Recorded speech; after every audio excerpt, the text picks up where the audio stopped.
Nemiga winning 13-2 on their opponent's map pick and it being Nuke, I feel like we are just going to see a pretty comfortable 2-0 as we. Yeah, now you guys have a whole lot of thoughts. I'm gonna leave you guys to it as we head into the game. I'll see what I can pick apart of this map itself, but I'll leave you guys to it. You guys can enjoy Nuke, enjoy Ancient, maybe Vertigo. Who knows? Maybe. Let's get it, baby. Thank you very much, Nexus. And, Mr. Zola. Let's get it. Ruby versus Nemiga. We're on the CT side for Nemiga. It's obviously Ruby's map pick. And the dual Berettas are already looking to get some early contact towards ramp. Here comes the flashbang. Moon dodges it, and Moon strikes, but only for one. Yeah, good trade from Xanta. In fact, Swallow's finding impact towards lobby as well is pretty key. But yeah, I feel like Ruby, it's going to be a very tough series for them. Obviously not facing an easy opponent. Things are looking all right on their pistol as well, especially with the information that Xanta's just gained. Oh, didn't really expect much more from Xanta. But yeah, I think Ruby are in a bit of a tough spot, bit of hot water, because they're playing against a strong side, it has to be said. And even if Ruby do take map 1, I think unless if it's really dominant, unless if it's kind of like a 13-4, 13-3, I don't really have confidence in them to take the rest of the series. Don't get me wrong, that they certainly can, but Nemiga, they've looked strong, and it's not as though they're kind of with a stand-in at the last minute. They're playing with their ex-teammates, so it's not to say that there's going to be any kind of problems. So yeah, they know how to play the game together. That was my worry when I was waking up this morning. I was like, what are we going to be seeing from Nemiga? Like, what's the roster going to be? But you don't tend to see players still playing with their old roster after they've left, so it shows they've ended on like good blood, or sorry, rather like not bad blood. Yeah, good terms. In good faith. So like that's cool in itself as well to see from just a person perspective.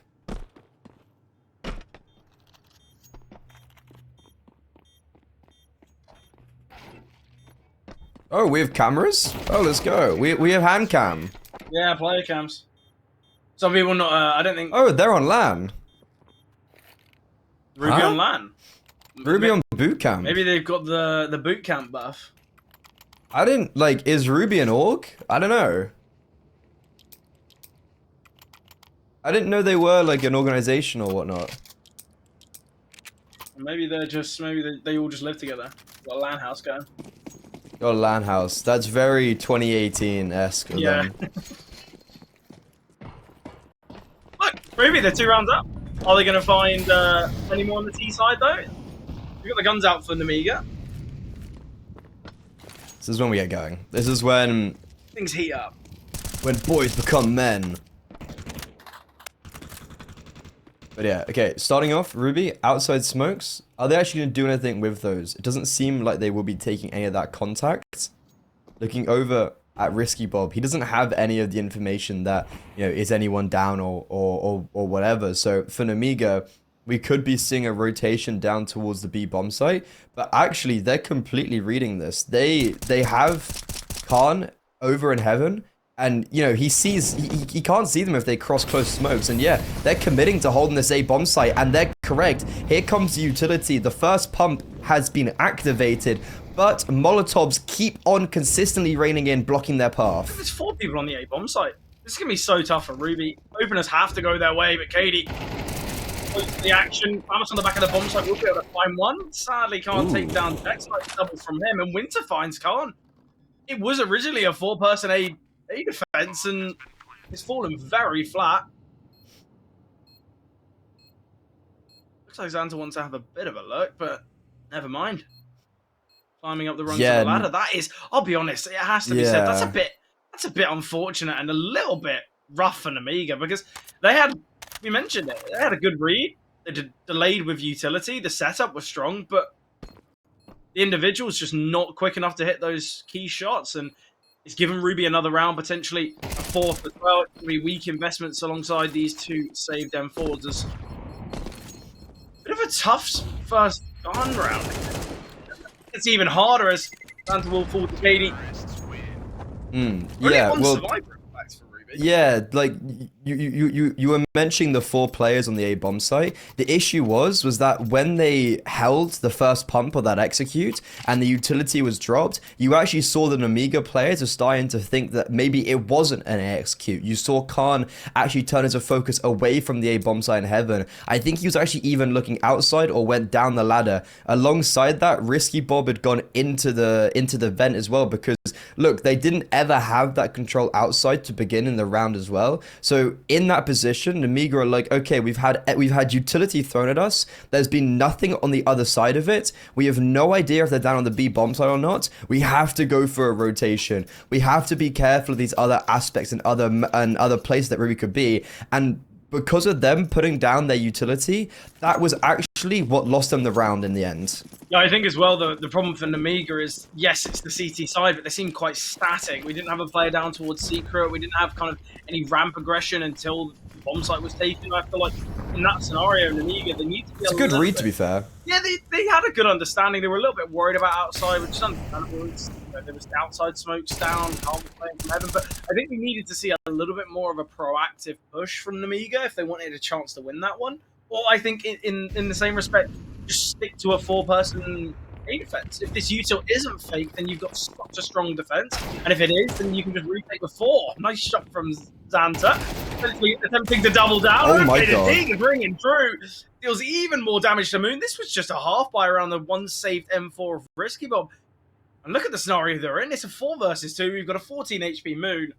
Nemiga, they've been given a gift here in round number 4, and Xanta is his name. Yeah, Risky Bob as well, just a great start for him. Utilizing that A1S, Ruby throw different variations of the outside smokes, and Risky Bob gets the first and is able just to basically clear out all of that space. However, that should never allow Xanta to get 2. That first shot, both of them were just fantastic. Even though he doesn't get the third onto Moon. Look, he's put him onto 14 HP. This is round over. There's a nice crossfire with the 5-7s. Khan's in heaven as well to rotate in after this contact's been taken. And Flamus doesn't even pull the trigger as well. That's really nice tradesman for him. Winter does trade out. However, like, bombs down, 20 seconds. And Winter's actually going to be going to save, it seems. Yeah, obviously, Ruby, they've got a fair bit of cash in the bank. We're going to be seeing an investment from them in the next. But, yeah, Nemiga, they've been gifted this 4th round. I feel like the spacing towards ramp, it really wasn't great from Ruby. And even after, Xanta got that first kill, they were still questioning where he was. We had players checking the right-hand side corner. He hadn't dropped, but clearly wasn't communicated, and was just able to secure a second and really deal the damage for the third. Yeah, I want to see this replay, because, like, a little part, like, even I was like, wait, where is he? Like, I was very confused at where he got that kill from, almost. But how has he not been killed? Look, to be honest, playing devil's advocate, like, how do you trade that? Like, he does just hit 2 instant headshots. Like, you can't really trade that. Like, there does come a point in Counter-Strike where if your opponent just hits the instant first bullet headshot, what can you do? But as you said, Ruby, they have economy to buy back into this. Risky Bob, once again, getting aggressive outside. Needs to be a little bit careful, because Kaidi is holding deep.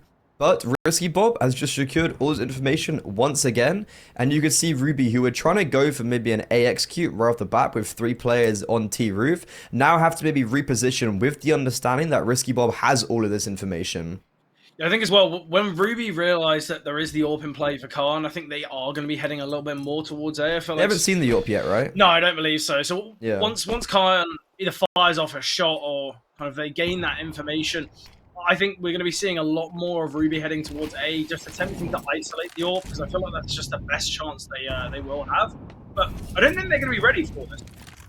There's no one on A right now. There's actually literally nobody on the A bomb site. We've seen Lear rotate down towards Secret as well. It's a read for the outside play. And well, it's actually going to work out in Nemiga's favor, because there's nobody on A. There's 2 players, Ramp and Flamus. Well, that's why he's been picked up by Gamer Legion. Yeah, a great spray transfer. I feel like it was really, even though the reaction from Ruby should have been good enough to take him down, not an easy player to kill. I don't even know if it was really a spray transfer. He just kind of kills them all. He just held mouse 1. Pretty simple. That's a really tilting round though for Ruby. Like, that's one that's hard for the mental, because it's like, look, you you try and make your play outside, you go 1-for-1, and there's still like so much pressure there for Nemiga, and then you go towards ramp, and there's 2 players there, and you're like, wait, there's 3 outside, 2 ramp, what? There's nobody on the A bomb site. Yeah, I think it's a bold call from Nemiga, but I think at the same time, the way that they've conditioned Ruby is kind of like, we're gonna throw a lot of util towards A off the back of your util there, so I think Ruby were kind of always expecting quite a lot of resistance when hitting that A-bomb site, so I think it was understandable for Nemiga to take a bit of a gamble, and I think at the same time, if they've got 2 players towards ramp, 3 players towards outside, not only are they going to have the opportunity to find picks on these late lurks, but they've got fast flanks, they've got deep positions. I feel like even if Ruby did decide to go towards A, it would have still been a bit of a tough round, because there's so many unexpected and so many unknowns from the Nemiga side. Yeah, really well played from Nemiga so far, and I think what Ruby have to be doing is trying to bait out some more utility as well. Like in the round where, you know, they won the round, but it's still at Nemiga like 2 molos, loads of util at like 30 seconds. Like that shouldn't really be the case. But this is not going to be one of those rounds where we see much from it. It's just full clocks. I think there's a P250 on Winter, there's a Zeus on Moon, and well, here they come falling down. I also think. Yeah. Oh, okay. Oh, but so is Xanta. Wait, is he? Yeah, is that Xanta's double doors? He should be able to deny the bomb. Yeah, okay. That's good from Xanta. Also, I think Dex knifed Swalio in spawn. So, ooh. Oh, really? Ooh. Yeah. Already a bit of backstab. Look, though, Nemiga, they've been quite, I don't want to say lucky, but they did well to win that half buy, and ever since they've looked really confident, they've looked really strong, and I think this next round is going to be a key one for Ruby, because without success here, I think we are just going to see this continual streak from Nemiga.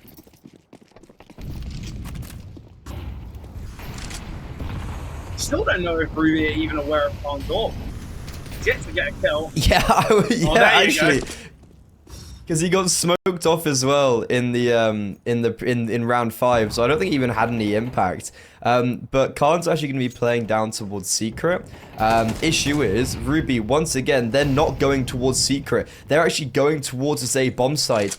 Did Lear even die on the A site? I think he died. Yeah, he died in main, but there's no one there. Once again, Nemiga playing on the extremities a little bit more. So the bomb goes down for absolute free. Utility hasn't really been used for Ruby yet, so they can keep on replenishing the smokes. And they have a 2-man advantage. Make that a 4-man advantage. Round over Ruby. That was incredibly clean and easy for them. Yeah, I think as well, it's kind of what I mentioned. Once they found out that the AWP was in play for Nemiga, they're going to be heading up towards A. It's so difficult to retake with that AWP. Did they see the AWP go down? No, he fired a shot, though. So they kind of knew that A would have been, you know, a tough bomb site, not only to retake, but also to play on. I feel like, you know, you can maybe play towards Heaven and just hold towards Heart, but any swings from main or Squeaky, that's where things become a little tough. But yeah, he got the leg, I think, or the tag.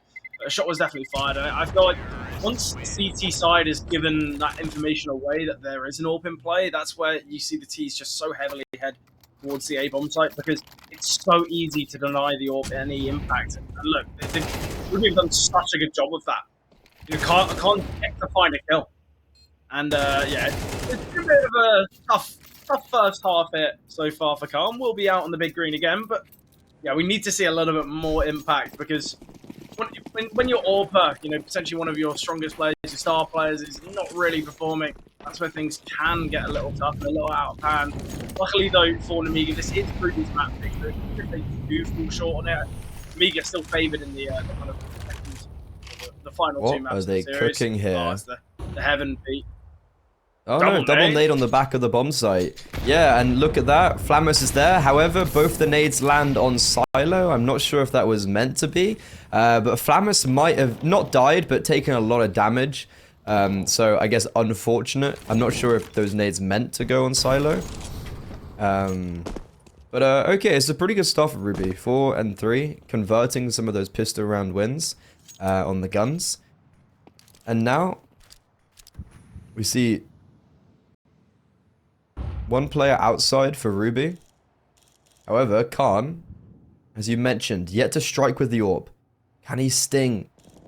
It's Kaidi here? Yes, he can. Finally, getting onto the board, and he spots more. Alongside that as well, there's also a frag from Flammers coming out. Lear needs to be careful. This timing can be brutal. It will be, but he still claims the kill. Now, he's being charged down, but he does have support from Risky Bob and also Flammers. This is a shutdown from Nemiga. They lose one player, but it's all perfect. Yeah, able to save the ult pretty comfortably as well. Upgrade that Galil.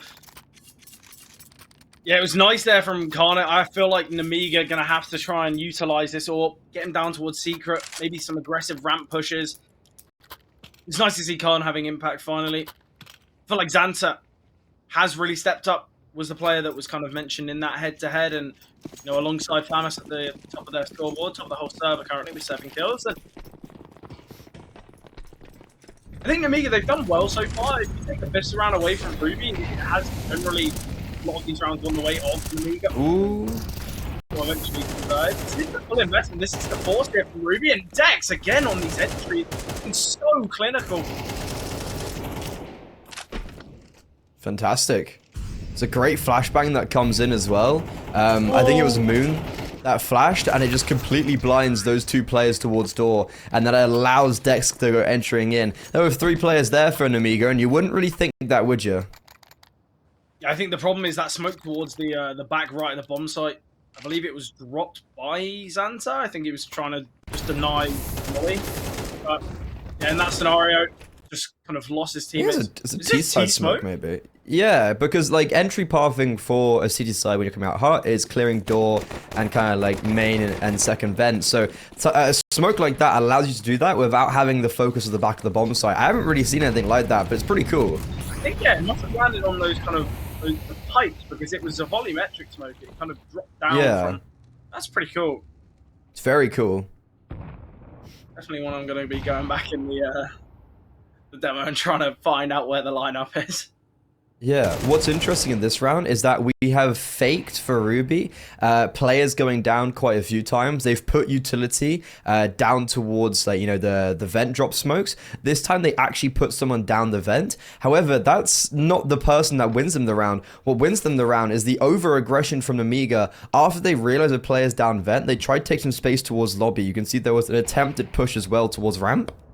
However, 2 players die, and now that ramp push is just kind of halted, waiting to see if they're going to get any contact. And Risky Bob, well, he's on an island completely by himself. Well, hasn't been spotted just yet. Now he definitely will, but it's at the cost of Dex's life. Great reaction from Winter there, and Risky Bob, yeah, does not realize that there's players already out of the A bomb site, and Khan now with the AWP towards ramp is going to try and be saving. He does get a first frag, and yeah, the save should be coming through to CT.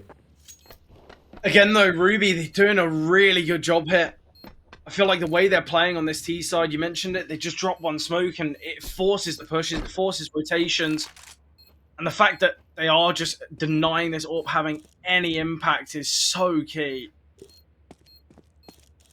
Yeah, it wasn't as much the smoke in this round, it was more having actually someone down towards that B bomb site as the first time that they've made noise and actively put someone down.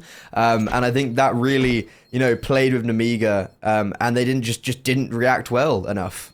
Oh, this is going to be a tough one. Warp saying bye-bye. I can't. I'll be blinded. Yeah, Ruby are looking really strong here on Nuke. We mentioned it being kind of a map for Nemiga that it's not really their strong point, but hey, they've got a 56% win rate on it. It's not to say they're kind of aliens to this map, but so far Ruby are looking really good here. And I feel like if the individuals can continue, a player that I have to mention, although we're currently only 5 and 6, Dex has had many key rounds on the entry. I feel like when you have a player who, okay, great, you know, not top of the scoreboard, only, you know, second bottom, but the impact that Dex has had, I feel like 2 of these Ruby rounds have single-handedly come off the back of Dex's entries, and I feel like you do rarely see kind of players that can have that level of impact where they just dictate the round. And I feel like Ruby, if these individuals can continue stepping up, I feel like Nemiga, they need to get a little bit more worried because we've got a series of fans. Yeah, that type of storyline you normally see for someone like Flamus or Xanta or Khan as well. Like, Nuke CT side, we shouldn't be seeing the AWP 2 and 7, and the only kills he's got, like, he's got one that's actually been useful in the round, and one is just like a no scope where he's saving. So as we do head into the final round, the half, like, we're not going to have the AWP out. Actually, no, Risky Bob probably could drop an AWP over if they are wanting to get that out. But this is looking like an 8-4 half, potentially on the T side, which is kind of ridiculous. And that's that's Ruby really converting off their pistol round very, very well.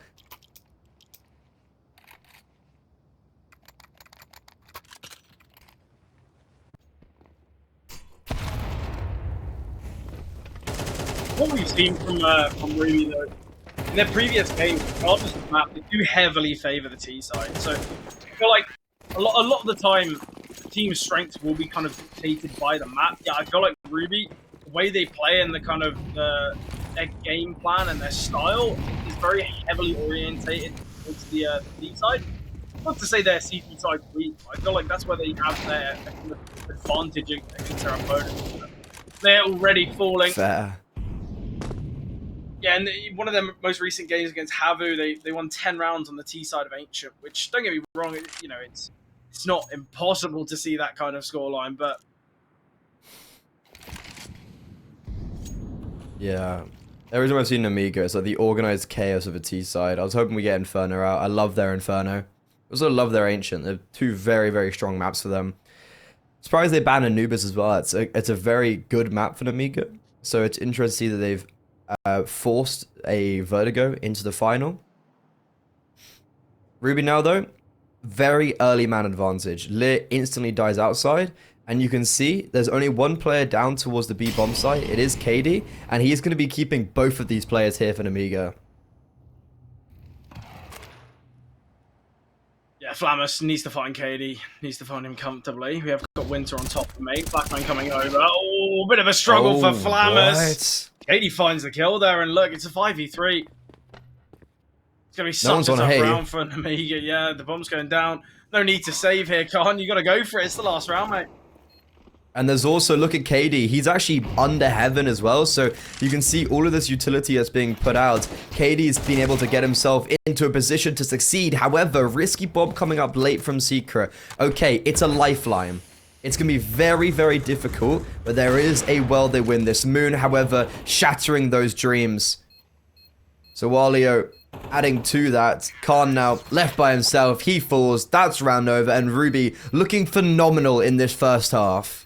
Yeah, I think as well, something that Ruby have done really well on. I feel like I'm kicking the dead horse, but Khan has really struggled on this AWP, and I feel like that's kind of been Ruby's main goal. It's you know what, let's make our opposition AWP really struggle. What a shot. I feel like they've had such a good read for where Khan's playing.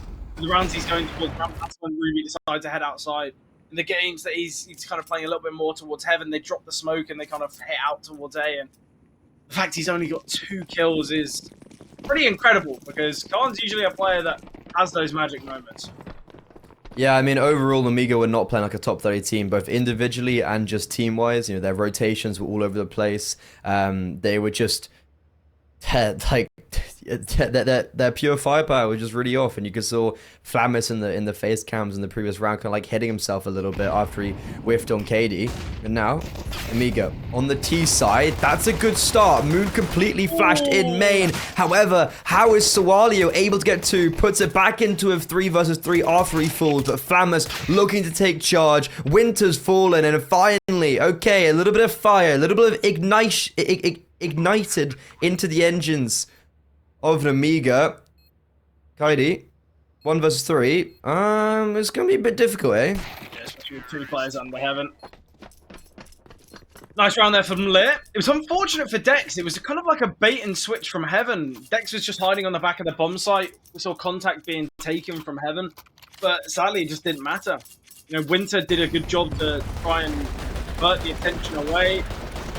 And although, yeah, Sawalio gets a double there, he has no real right to get those 2 kills. So I feel like although the round was a little bit closer, I think we should have quite comfortably had 4 survivors there for Nemiga. I feel like their pistol round strategy was nice. We see the flash coming through Squeaky, the double drop towards main. Yeah, I think in that scenario, we needed to see a little bit more from Dex because the round was kind of all a play for him. Yeah, it's unfortunate, especially considering Sawalio gets a double in his position. But the force buy from Ruby, this is not something you tend to see from the CT sides. However, on Nuke, these MP9s and 5.7s can get very dangerous up close and personal, and they've already proved dividends as Ruby come away from these early interactions with a 2-man advantage. Yeah, the problem is it seems as though Ruby want to press the issue. They want to just keep on kind of continuing these aggressive pushes and peaks. It seems like Dex has just backed away, and I think this is certainly the right decision to make. Lear has just spotted Sawalio, but I mentioned, I feel like Ruby, they need to be a bit cautious. Playing against the AK, they cannot give up picks. Oh, Sawalio on that MP9. Nemiga is so hesitant, wanting to try and deny weapons being retrieved, but in doing so, kind of giving up their positions, allowing space to be taken. That's why we are seeing Winter push through here towards Raph Moon as well to take that contact. Winter, it in, will hit the shot. Dealing a lot of damage to Xanta. Moon by his side. A flawless round here for Ruby. Nemiga, they go straight back into their kind of weaknesses. Shots not hitting, individuals probably in the wrong positions, no one really being tradable.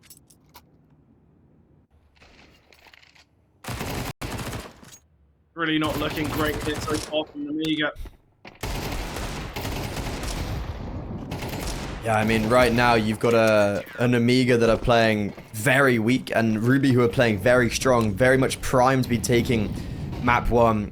Nemiga trying to rebuttal with a force buy of their own. And look, Ancient, it's not unknown territory for Ruby. That's one which, you know, we kind of, I feel like all three of us kind of counted them out. We were expecting a 2-0 to go the way of Nemiga, but so far, Ruby have looked not only good on Nuke, but kind of good enough to outclassing opponents. To the level where I'm expecting successes on Ancient. They look brilliant. Oh, Kaidi, this is awkward. He spots out Flamus and okay, he does eventually get the frag. You know, he was scared of the scout covering from back red, but there's not good enough coverage there from the Nemiga. And 1 by 1, it seems that they're just going to fall like flies. This time it's Lear up on the chopping block. That is a fair enough dink onto Moon, but there's 2 players towards ramp, and yeah, 3 versus 5. Ruby, they could legitimately they could be going for a flawless play once again. Yeah, I think as well the problem is this is the Nemiga force buy. Ruby should get 11 off the back of this, and that's where you've got to question things are surely too far gone. Oh, I like it. Dex breaking the vent, essentially forcing Xanta to want to peek out, try and catch a rotation, but still a little static here from Xanta, allowing both Risky and Khan to try and find some impact towards outside. They've spotted player on the right-hand side of Garage, but there's no real need for really to peek here. Xanta eventually gets that timing. Oh, Dex wanting to eliminate. Will do so.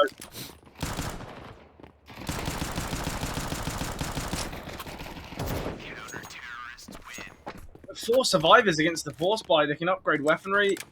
SMGs turning to Galils. It's not a nice look here for Nemiga. Yeah, no, this is Ruby through and through. Poised to take 11, and I feel like this is going to be, you know, this is shaping up as a 13-5 as a 13-5 game. Ruby, they've just been kind of dominant, like just even though they lost the second pistol round, there's instant retaliation. They haven't been losing anybody. The money's really good for them. And yeah, eco for Nemiga, and it's just another round where they can build up that bank. And look, you know, Ruby, they were 0-2 down in the Swiss stage. It was something that Nexus mentioned. They kind of came all the way back to get themselves through the playoff. And I feel like they've done such a good job so far in the playoffs. You know, it's their first game, but look at the scoreline. 11-5 against Nemiga. Certainly not the scoreline that I think any one of us predicted. I feel like Ruby, you know, it is their map selection. They're clearly going to be confident on it, but this is Nemiga. You know, it's not as though they're playing with a stand-in. This is, you know, Flamus is still on the roster here. But it's not a bright kind of bright first map here for Nemiga. Definitely could be better. However, if there's ever a chance for retribution, this would be it. The AKs are out. Utility scarce on a few individuals. Flamus has nothing. And well, now we've seen the yellow util come out. Most people have nothing. Khan's the only person with anything, and What? Santa just gets spammed through the smoke. It's gone from worse to just even worse. Ruby all over this, and you can see just getting aggressive there. They even down towards Secret Moon, 16 and 8. He's got a 2 KD, and he's trying to take those jewels. Sawalio deep in heart. Nemiga, they really just don't have any map control outside of what they have in the yard. Yeah, I think as well the problem is yes, there's MP9s in play for Ruby, but they're utilizing their positions. Oh, it could have been a little bit dicey. It seemed like they lined up a bit, but we've still got 2 smokes here down for Ruby. Leia might be looking for a bit of a push here towards Hurt, but we've seen Sawalio. He's been here for quite some time, and Leia needs to be ready for it. Having a little bit of a jiggle for Sawalio, aware of it now. Will take him down, can upgrade to that AK. Moon in the meantime finding Khan, and it's a 5 versus 2, Freddy. This will be a 12th round here, and oh, that's Jesus. unfortunate. Flamus now 1v5, 30 seconds on the clock. There's a player in heaven holding. Peekaboo. Peekaboo, winter sees you. It's 12 Winter is 5, coming. Yeah, I think Flamus was like also like 7 and 4, 7 and 5, Yeah, like kind of that score range. So he's now ending off, not building upon that early stages whatsoever. In Nemiga, it was kind of like 4-4, right? Now we're looking at a 12-5. And you're going into potentially the final round of this first map with Tech 9s, Mac 10s, Galils. You literally don't have a single primary rifle. I think this, you know, it's most certainly the 11th hour here for Ruby. Sorry, for Nemiga. It's looking pretty decent for Ruby. I think as well the problem is we mentioned how Ruby they favor the T side quite heavily, and the problem a lot of teams face when Ruby are on that CT side is they play the CT side pretty aggressively. They kind of take some pace to their opponents, and they like taking those jewels. You mentioned it from Moon. Loves getting aggressive, and I feel like that's something that a lot of teams really struggle with when they're on the CT side. Is Ruby aren't shy to kind of push and peek and take these deep fights, and it's something that Nemiga clearly have struggled with here on their T side, and something that a lot of teams have struggled against Ruby, because it has to be said, it's a bit of a kind of an unorthodox CT side. They like to take these aggressive fights, and I think we're going to see it from Katie. Oh, we'll just go back into main. I thought he was going to progress through Squeaky, and it would have been a perfectly timed play. This is a perfect round from Ruby. They allow ramp to be taken, and they drop util. They force out the Baron util from Nemiga. You see there's only a couple bits left, and Ruby just completely relinquish that space, but don't allow them to do anything with that space. And now we go into 30 seconds left. Smoke replenished towards door. Nemiga are probably going to have to pop through this utility, and they have nothing to work with. Yeah, it's going to be very difficult. They're going to nade through the smoke. It's the right decision. They've got to see something. Flamus will get one, but they go into the hands of Katie's. What I do, Flamus doubles down. Dex up top. Oh, Moon does a good job to isolate it. Now all on Flamus. Fully to fall here, and that's it. It's 13-5. An incredible scoreline from Ruby on their map selection, but a great start to the series, and for a team that I think a lot of us counted out and kind of questioned what they were going to do and how they were going to do it. Nemiga faced Ruby in their venture to get there, and Ancient was played. It was actually the winners game to the closed qualifier, and they played Ancient. It went to an overtime, and Flammers played Unreal. However, yeah, look, we're going into the game. Ancient's coming up. If Ruby play like they did, then it's going to be a 2-0. If Nemiga are able to reset, then we could be seeing a vertigo, but that is the operative word, if they can reset. Next, it's been a pleasure having you, but now it's me and Zola dropping them bars. Yeah, CT side here for Ruby. We're going to need to see the pistol round go the way of Nemiga. They need to kind of mentally reset from the defeats of Nuke and the depths of that defeat, because realistically, I'm going to be saying it quite a lot, but that was not the Nemiga side we expected. I feel like we needed to see a little bit more from them. And don't get me wrong, they're going to be showing up and stepping up here on Ancient, but it's all dependent on whether they can just get into gear in time, because Ruby were looking pretty fiery, and if they can continue, I think things are going to get a little scary for the Nemiga side. Yeah, I need to be seeing a good start into this map for Nemiga. And a pistol round, I think, could be very vital for them. Oh, and that's not going to be the best of ways to start. Yeah, Lit gets spotted out, his shoulder, and then eventually his head blown open. Nemiga, that is not a great beginning. A minute into the round, you've got no map control. You've got a smoke on Xanta. Okay, you're starting to get some mid presence now. However, that's probably going to get spotted out.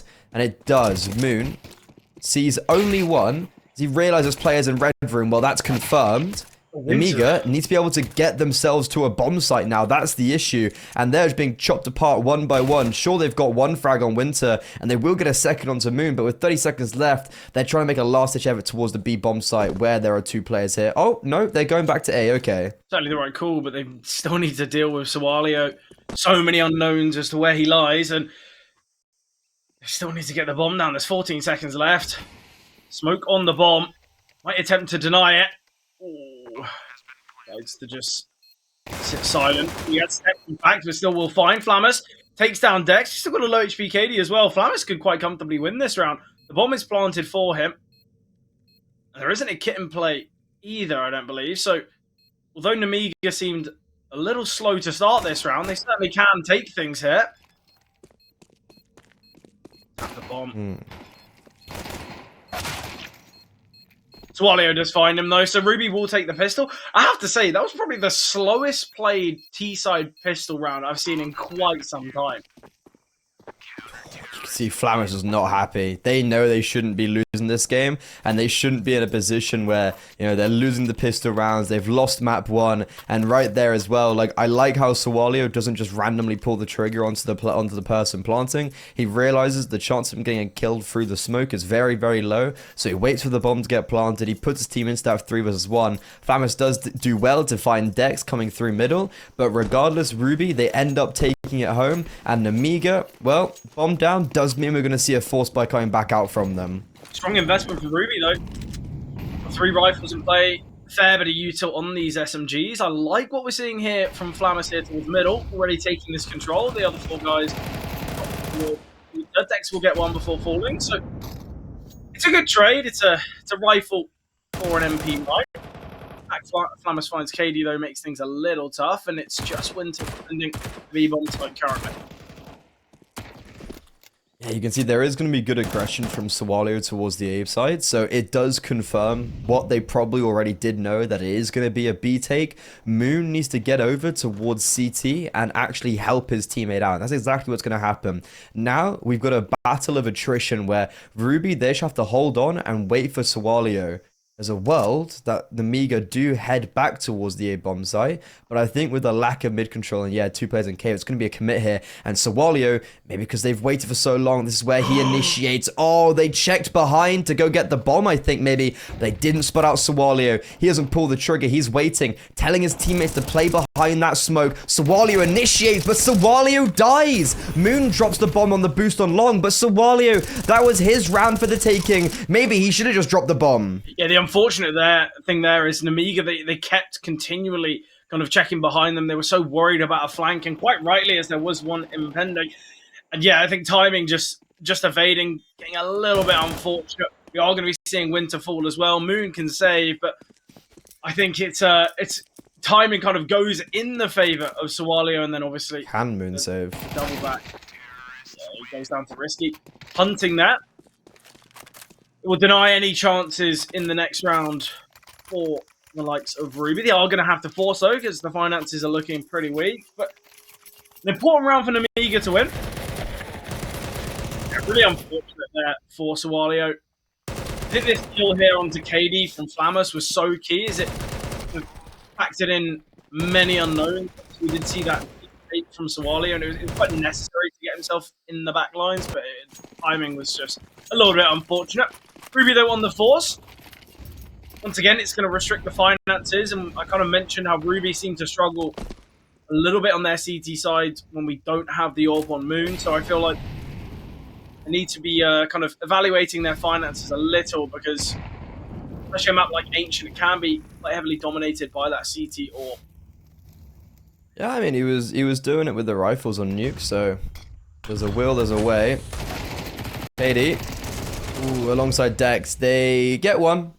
And that's going to be the round over. Looking like a save for the remaining 3 players here from Ruby. And just bring whatever they have into round number 4 in Nemiga. Okay, they take the lead here early on. And that's a nice rebuttal after a pistol round loss.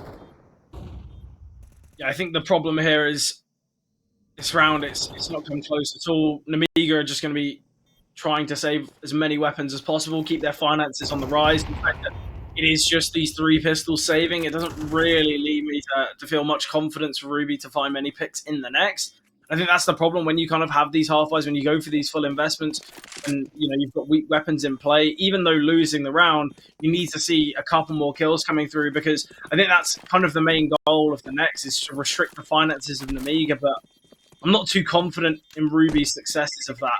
I guess we'll see.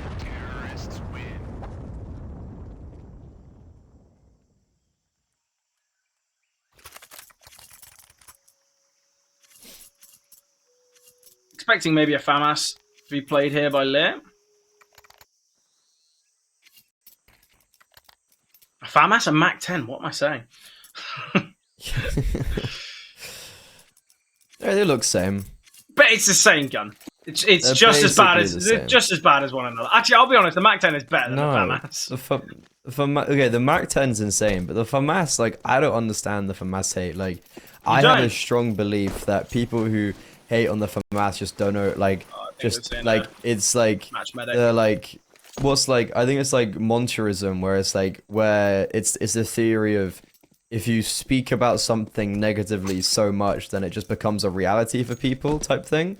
And I think that's what it is with the FAMAS. Like, the FAMAS just isn't that bad, but people describe it as, like, the worst thing ever to be known to mankind, for instance. It's like, well, that's just not the case. Like, it's a fine weapon. Obviously, it's not as good as the Galil, but, like, it's still a grand weapon. I think people, really hate on it because everyone does. Yeah, but I don't know. I think in all scenarios, I think an MP9 is, I think, is better than the FAMAS. Just on the MP9 being so good does, deteriorate it, I think. I think if the MP9 was 1.6k, I think we'd maybe see a little bit more of the FAMAS. But the fact it's just so cheap, and the kill reward as well. Good. Yeah, I think. Ooh, 5.7. Oh. Could have found FAMAS, but sadly not. Xanta and FAMAS have both had really strong starts here on Ancient. Well, we mentioned it on Nuke. FAMAS had a really good kind of initial portion and kind of fell off a little bit. So hopefully hopefully for Nemiga, hopefully for FAMAS individually, we see kind of a continual streak of success. Yeah, it was unfortunate if they actually had more forces committed towards middle. The flash play would have been more successful onto FAMAS, but it was only that 5-7. So either way, it doesn't really matter. It's an eco, like, just farming up some extra frags for HLTV. Trying to keep it as clean as possible. Moon saving this weapon is going to be really key because it's going to kind of deny necessary investment in the next, but he had armor as well, which would be good. Yeah, it's just the fact that he would have been able to kind of bring an AWP out on their next investment, but now there's going to be real question marks around it. Can't go for a glass cannon, so you have the AWP and can't. We're going to see the first kind of real full buy from Ruby. We're going to see rifles on all utility as well. Oh, in fact, Winter taking the hit.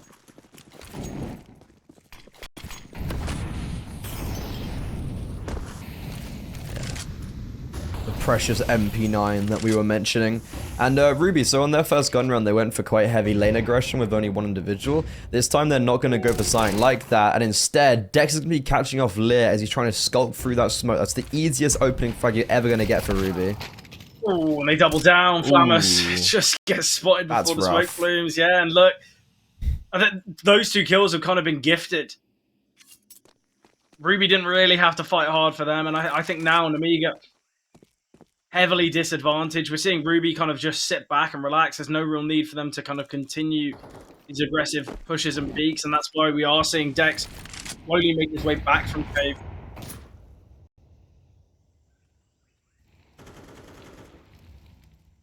There is a slight opening here. Yeah, we can't find this pick as KD. He's going to be looking to kind of reposition and maneuver his way back. KD gets one before falling. Okay, makes things a little bit tougher now for Nemiga. I'm going to be isolating the 2 players here. Not ready for the player towards CT. We can see that M4 will be upgraded. Oh, Moon! Right in the thick of it. Misses the shot. Xanta now 1v4 gone 1v3. The bomb has been dropped, though. I believe they've just spotted him cross back. Dex going to be holding. Just going to be peeking. Fine, but it evades, but Swallow still finds. Orc can be saved for Moon. AK upgraded for Swallow and Ruby. I mentioned it being their first real gun round, and they do find successes, but I think there's always going to be an asterisk around this round success because, look, we saw those kind of initial 2 kills kind of gifted to Ruby. I mean, it's just a very poor round from Nemiga overall. Like, I think Flowers gets very unfortunate in middle. You could see even him, like, recoiling. It's not the greatest of mentals we've seen on the cameras during this game so far. But yeah, just a really easy round for Ruby, where we're going to be seeing Moon on the AWP because of Calm. They keep 3 players alive, you know, it's good for their economy. And now, Nemiga, fast play towards middle. After that early utility, trying to throw some pace into this. However, it's going to be even quicker pace from Sawalio and KD there. Just lovely precision over in middle. Nemiga already similar to the previous round, at a 2-man disadvantage. Yeah, and it's going to go third as well. You know, Lear is currently towards A, being held in a bit of an off angle. We've got KD currently playing towards Donut, just going to back away. There's no real need to kind of run any risks. But if Lear decides to progress any further, got the AWP of Moon holding, and it's not going to be easy. It looks as though they're going to make their way towards the A-bomb site, potentially try and get a lurk deep towards Red Room, but with Sawalio and Winter in nice positions, I don't think this is going to be an easy round for Nemiga, not with any chance. One thing that kind of goes in their favour is the lack of utility from Ruby. Ooh, the over peaks though, that'll do it. That will give you some a footing back into this. But yeah, 30 seconds going back towards B. Just no, just saving. Yeah. Okay, yeah, Nemiga not even going to try play with maybe the advantage they've been given in middle, but that was a bit of over-aggression from Winter, you know, like his teammates being tagged and he swings and he misses, swings to the fences and he still has 0 kills. Yeah, it's you understand it. I feel like potentially maybe, you know, Winter's kind of at that moment where he's searching for a kill, just wants to get himself on the score sheet, and that's where you maybe make not the smartest of plays. I feel like after that contact is being taken from deep red, there's no real need for him to swing because he's being held. But either way, Ruby, they level things up 3-3. The investment here from Nemiga is going to come through, but it will leave them with weak finances in the next. And attack pause called. I don't even know if we saw one on Nuke. I felt like both teams were just quite happy to play things fast, but I think Nemiga now realizing that they're in a bit of a tough scenario. They've got to win these final 2 maps here to continue their succession and kind of having a chance to get themselves deeper in the playoffs. But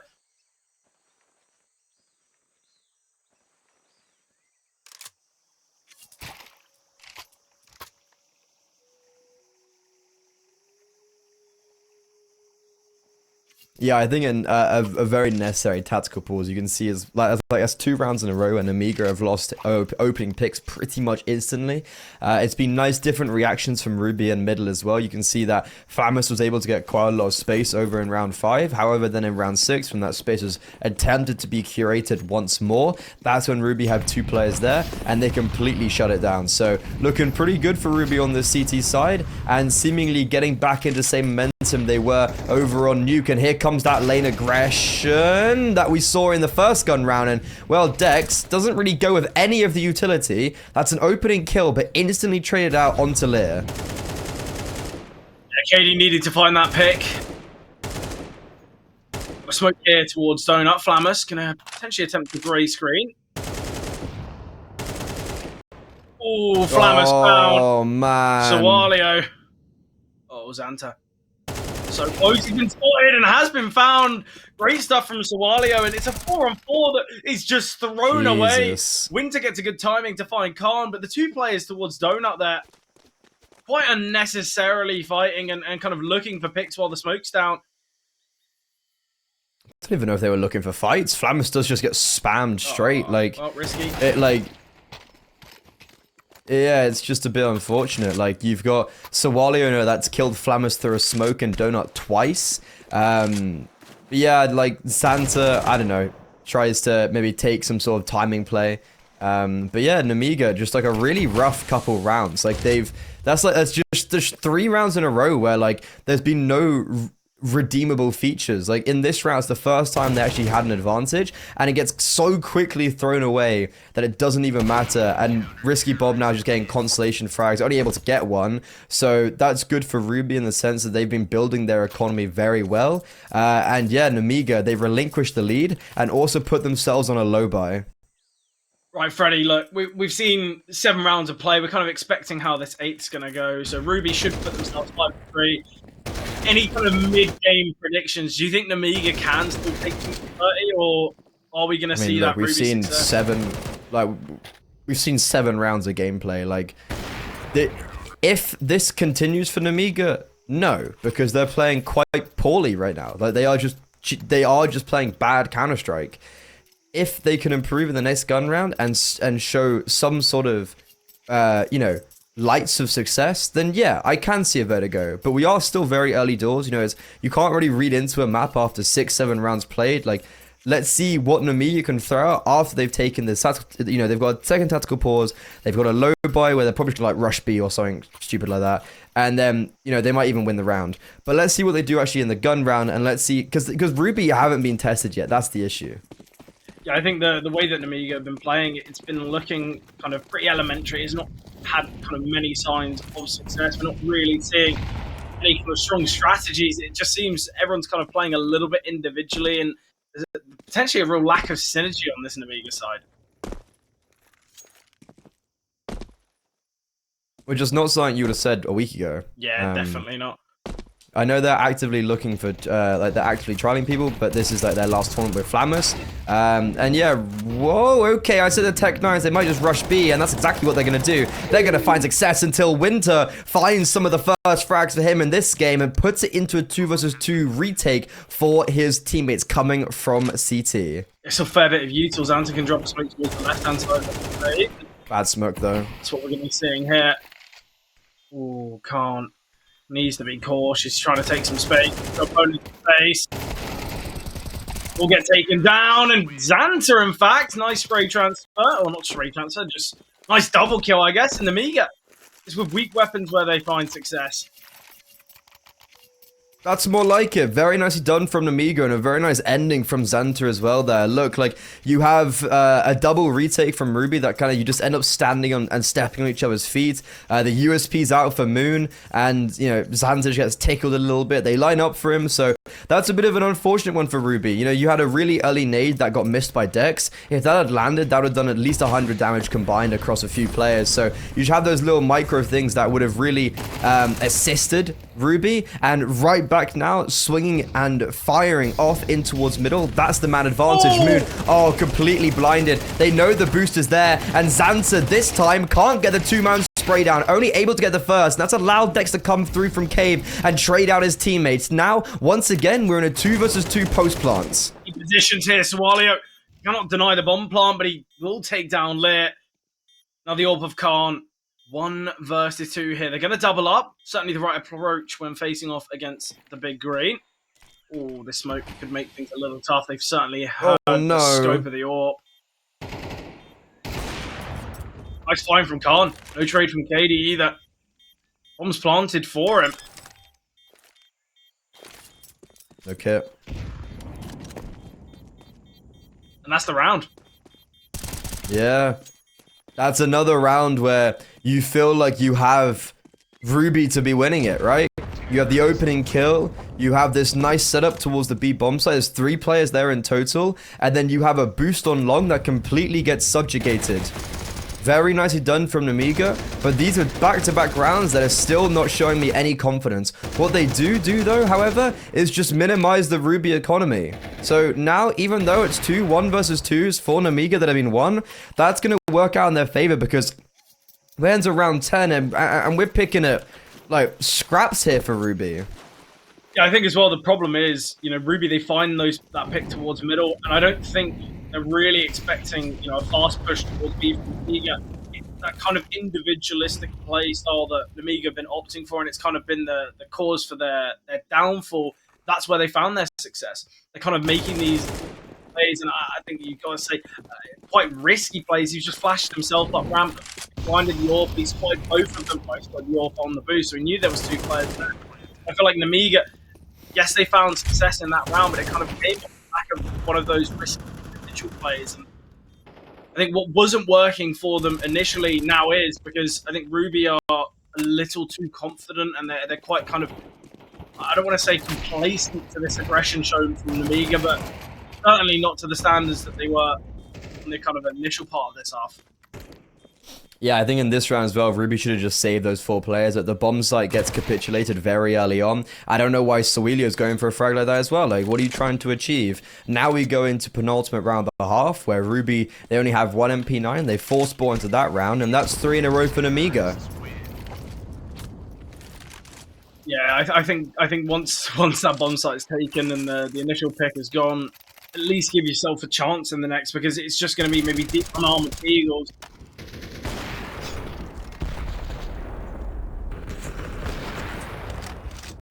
Necessary resurgence here from Nemiga if they wanted to take things to Vertigo. They've done a good job so far, but I kind of mentioned Ruby. It's their T side where they seem to find the most successes, so Nemiga still got a lot of work to do here on Ancient. Ooh, great flashbang there. 80 able to get this open up. Sticking around in the molly, but for a little too long in the hopes one of the T's would eventually peak, but gone for it here. I like this aggression through A as well. Very proactive from Ruby on this weak investment.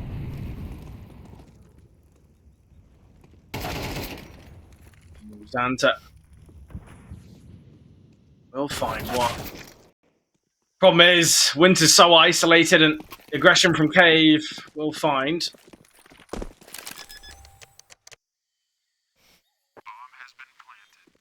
Not gonna be easy.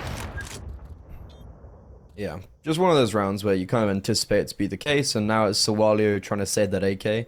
There's not going to be an AWP out for Moon in the next round. Unfortunately, I don't think so. So we go into the final round of the half, where Nemiga, all of a sudden, after being kind of like 4-4 and looking, 4-3 down, and overall looking just kind of like shambles, you win 2-1 versus 2s, and then it all turns out in your favor. You now won 4 in a row, looking to make it 5 in a row at the end of this half, and looking like the ancient team that we know and love. Unfortunately for Ruby, these few rounds just haven't formulated in the way that they would have anticipated, seeing how well they were playing it at just dismantling the Nemiga early doors. Yeah, I think as well that Swally doesn't even save. Oh, Swally doesn't even save the AK. Xanta kills him at the final hour.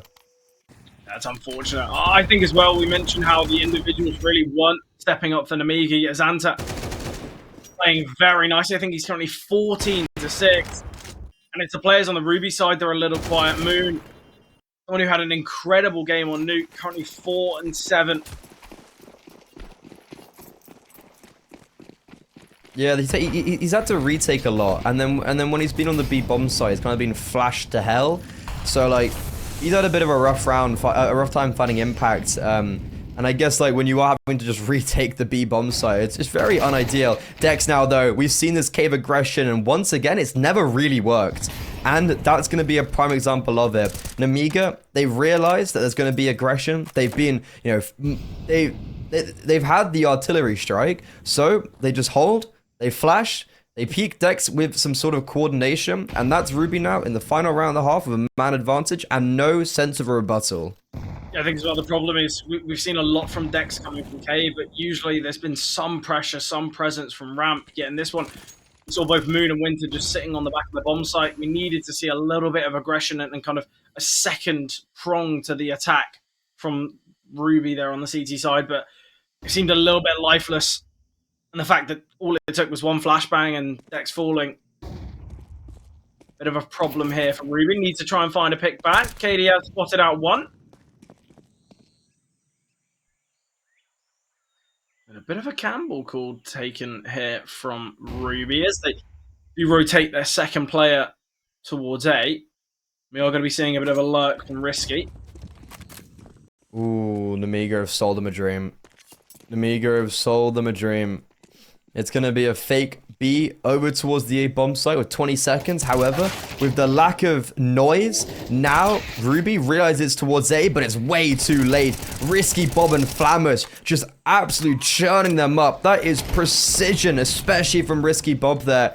He was the player that was able to initiate all of it with his presence towards A main. And now Moon in a 1 versus 5, completely unwinnable. Nemiga, that's 5 rounds in a row and a fantastic way to end off the first half on their map pick.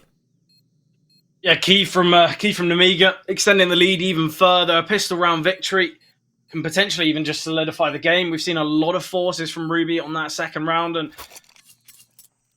it's now tough for Ruby. They're trailing, playing quite a bit of catch up as well, because I feel like we mentioned Vertigo not going to be a strong point for Ruby, and slowly their chances of taking the series are falling away.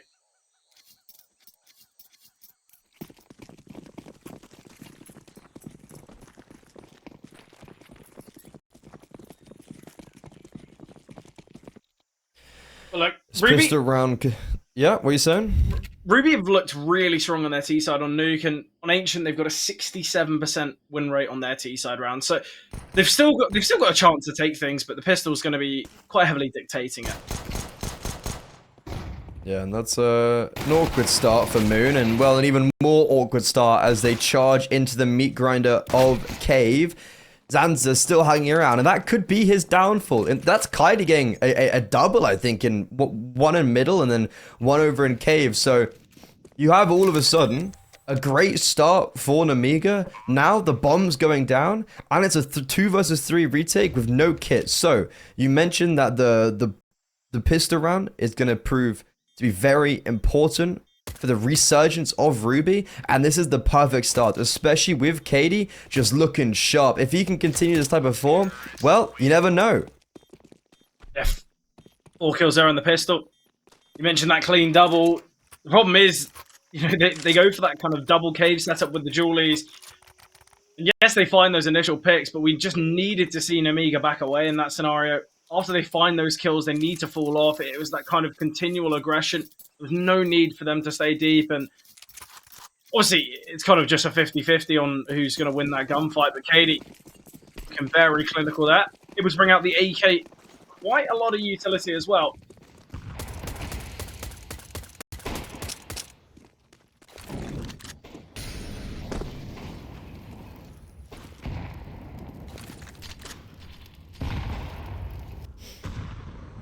Okay, should be 6-8. Ruby, they had a really good start to the first half, and then just losing back-to-back 1 versus 2s was their demise. We see them try and rebuild themselves to what they were in the inaugural stages of Ancient. They've also done it while losing the first pistol round, I think, right? Yeah, I'm pretty sure Nemiga won the first pistol round. And, okay, yeah, this round should be over. In saying that, that is just a double dink from Flammers and Risky Bob. So opening kill on the eco goes against Ruby, but should be trying to keep it clean now, not allowing for the rifles we picked up. Caden needs to be very careful. Jesus, they're getting a lot of damage. Not great getting 2 kills, but overall I think it's fine for Ruby. The thing is, with Mac 10s in play, at least it means they're going to have plenty of rifles in this next round. Orb on Khan already, though, has just opted for the glass cannon. We saw on that CT side from Ruby, their utility, there was many moments where they kind of missed grenades, Molotovs not kind of hitting, and I feel like the fact that Khan has gone for a glass cannon, util could be a bit of a problem, but I feel like there's been utility. Okay, so Alio Great opener there. It's Khan now going to be tested. Trapped towards Temple, but able to find one. Util is going to be making his way towards him. Get himself out of there. 29 points of health. Lear will eliminate. Keep mollies and control taken. The T's, although trailing by 1 in the player department, they've dealt a fair bit of damage to Khan. And Santa's having a marathon right now. He's over in T-spawn. Bomb gonna be half tick before he even makes his presence known. And I guess because it's so late, they probably won't anticipate him. But Moon, oh, had to get 2 there from his position. Now Winter completely baiting in for Sawalio. The Mac 10 coming through Temple. Time is ticking. There is a kit, but it's on Xanta. Xanta's finally here in the party, and he's defusing. Mac 10 has to deny the bomb, but he's not spraying the right angle, and Xanta, as the only player remaining, that's technically another 1 versus 2 for Nemiga. And another one for Xanta. Yeah, Xanta's had a really, really good game. Obviously, it was just the defusal where kind of he had that impact. Unfortunate for the Mac 10. I think once that smoke was down on the bomb, very difficult to deny. It was important openers, but the fact that Khan not only was able to find one, but to back away and continue to have that impact. I mentioned the double needed as well from Winter, sadly not secured. So Nemiga, they're going to extend their lead and kind of get themselves even closer to the finish line here.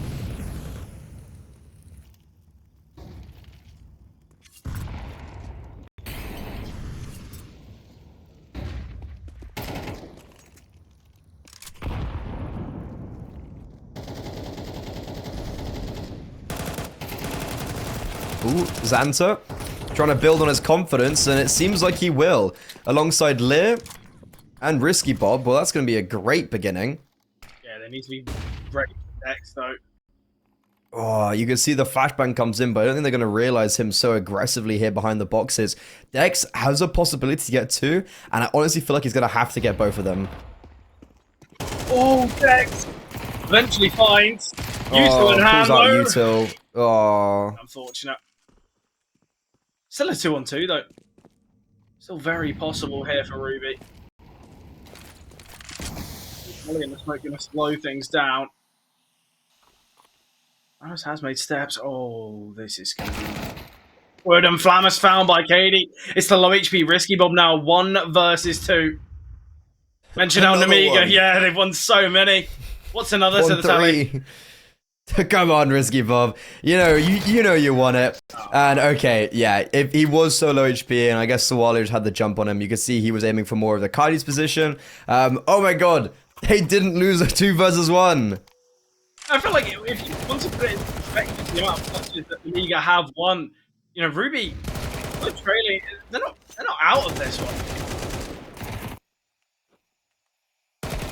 It's a very contestable game. Yeah, definitely. And the fact it's going to be an eco here, they're going to put themselves 1 closer. We've got Mac 10s in play as well to kind of maximize the money, potentially get the AWP for Moon. Mention how Moon hasn't really had that much impact here on Ancient, but the AWP usually being a kind of big change.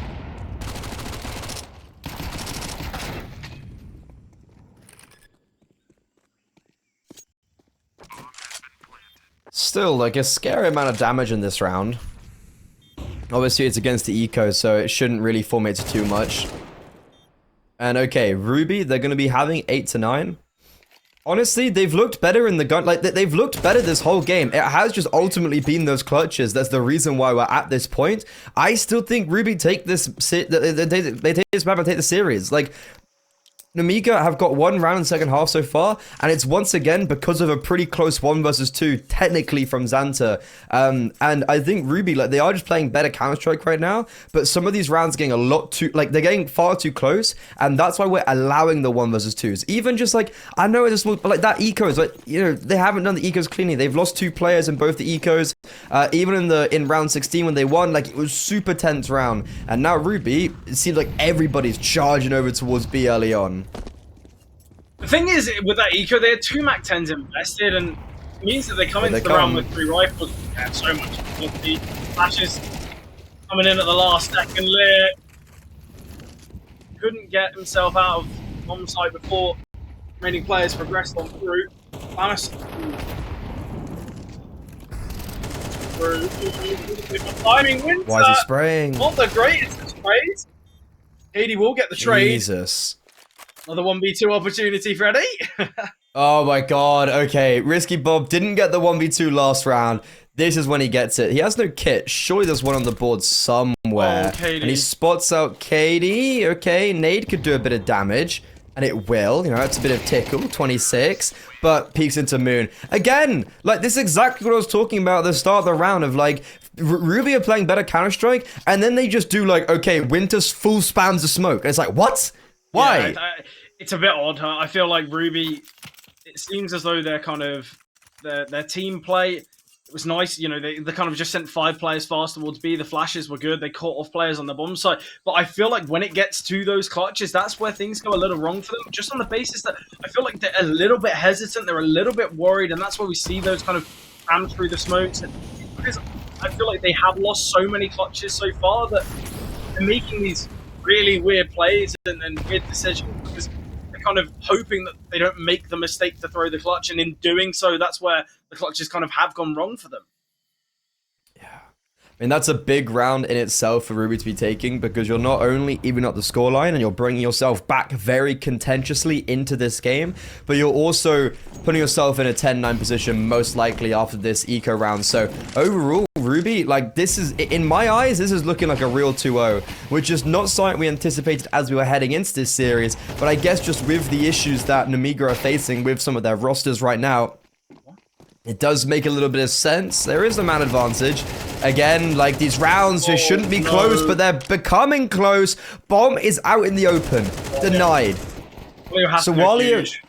Yeah, well, I mean, like, he can only get one here, and he will. Now we need to turn our attention over to the flank. It's a 2 versus 2. Flanks being initiated, and I guess lucky for them, when it was the first player that died, I think it was Dex with the MAC-10. Lucky it was a MAC-10 and not an AK.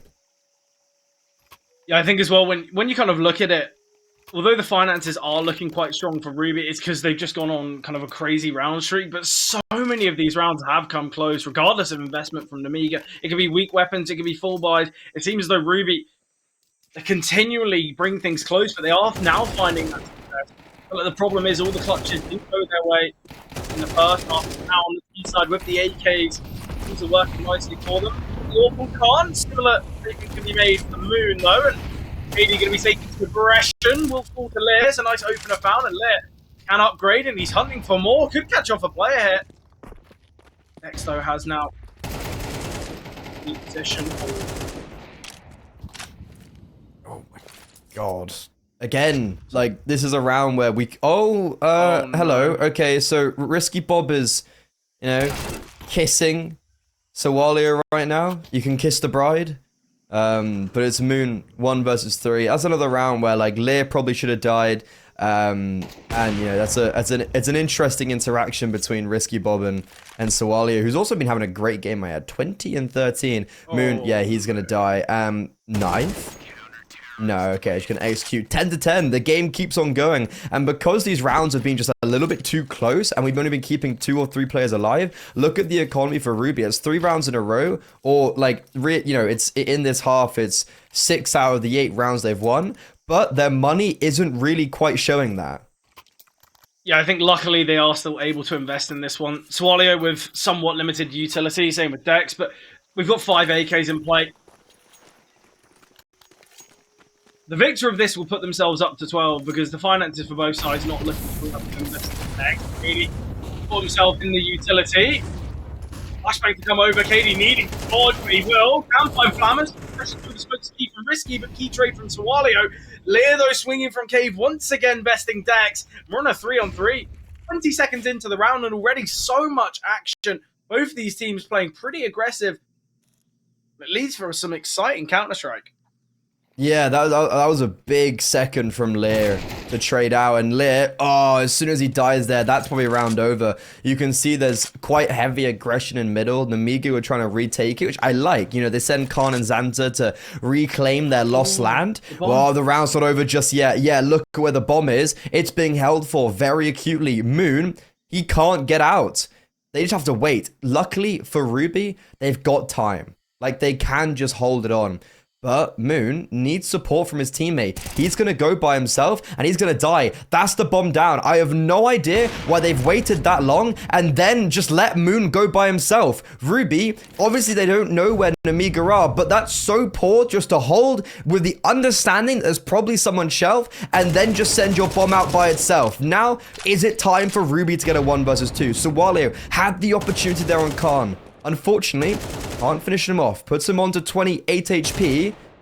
And now the crossfire has been implemented. Sawaleo, such a good game. I think he's on 22 frags right now. And he knows where they both are. AWP shot missed, but Xanta quick trade. Nemiga take the lead. Yeah, Nemiga really shouldn't have won that one. The problem is the bomb was kind of just stuck there towards the right-hand side, and they run the risk. They had no control towards the middle. They had a deep player in cave. But the problem is, you mentioned it, Ruby, they were just so slow to react to that. We needed the player towards cave to have some impact, but yeah, it really wasn't to be. I feel like although Nemiga, they were trailing, they had key awareness that the bomb was still trapped there. But look what it's done to the investment from Ruby. They've gone for the force. We've got 1 rifle, 2 techs, 2 deagles. Oh, Katie's very deep here. Risky needs to be cautious, but Risky does find success. It is going to be this A play now. Steps have been heard. Flamus at range with an MP9. Flash is good.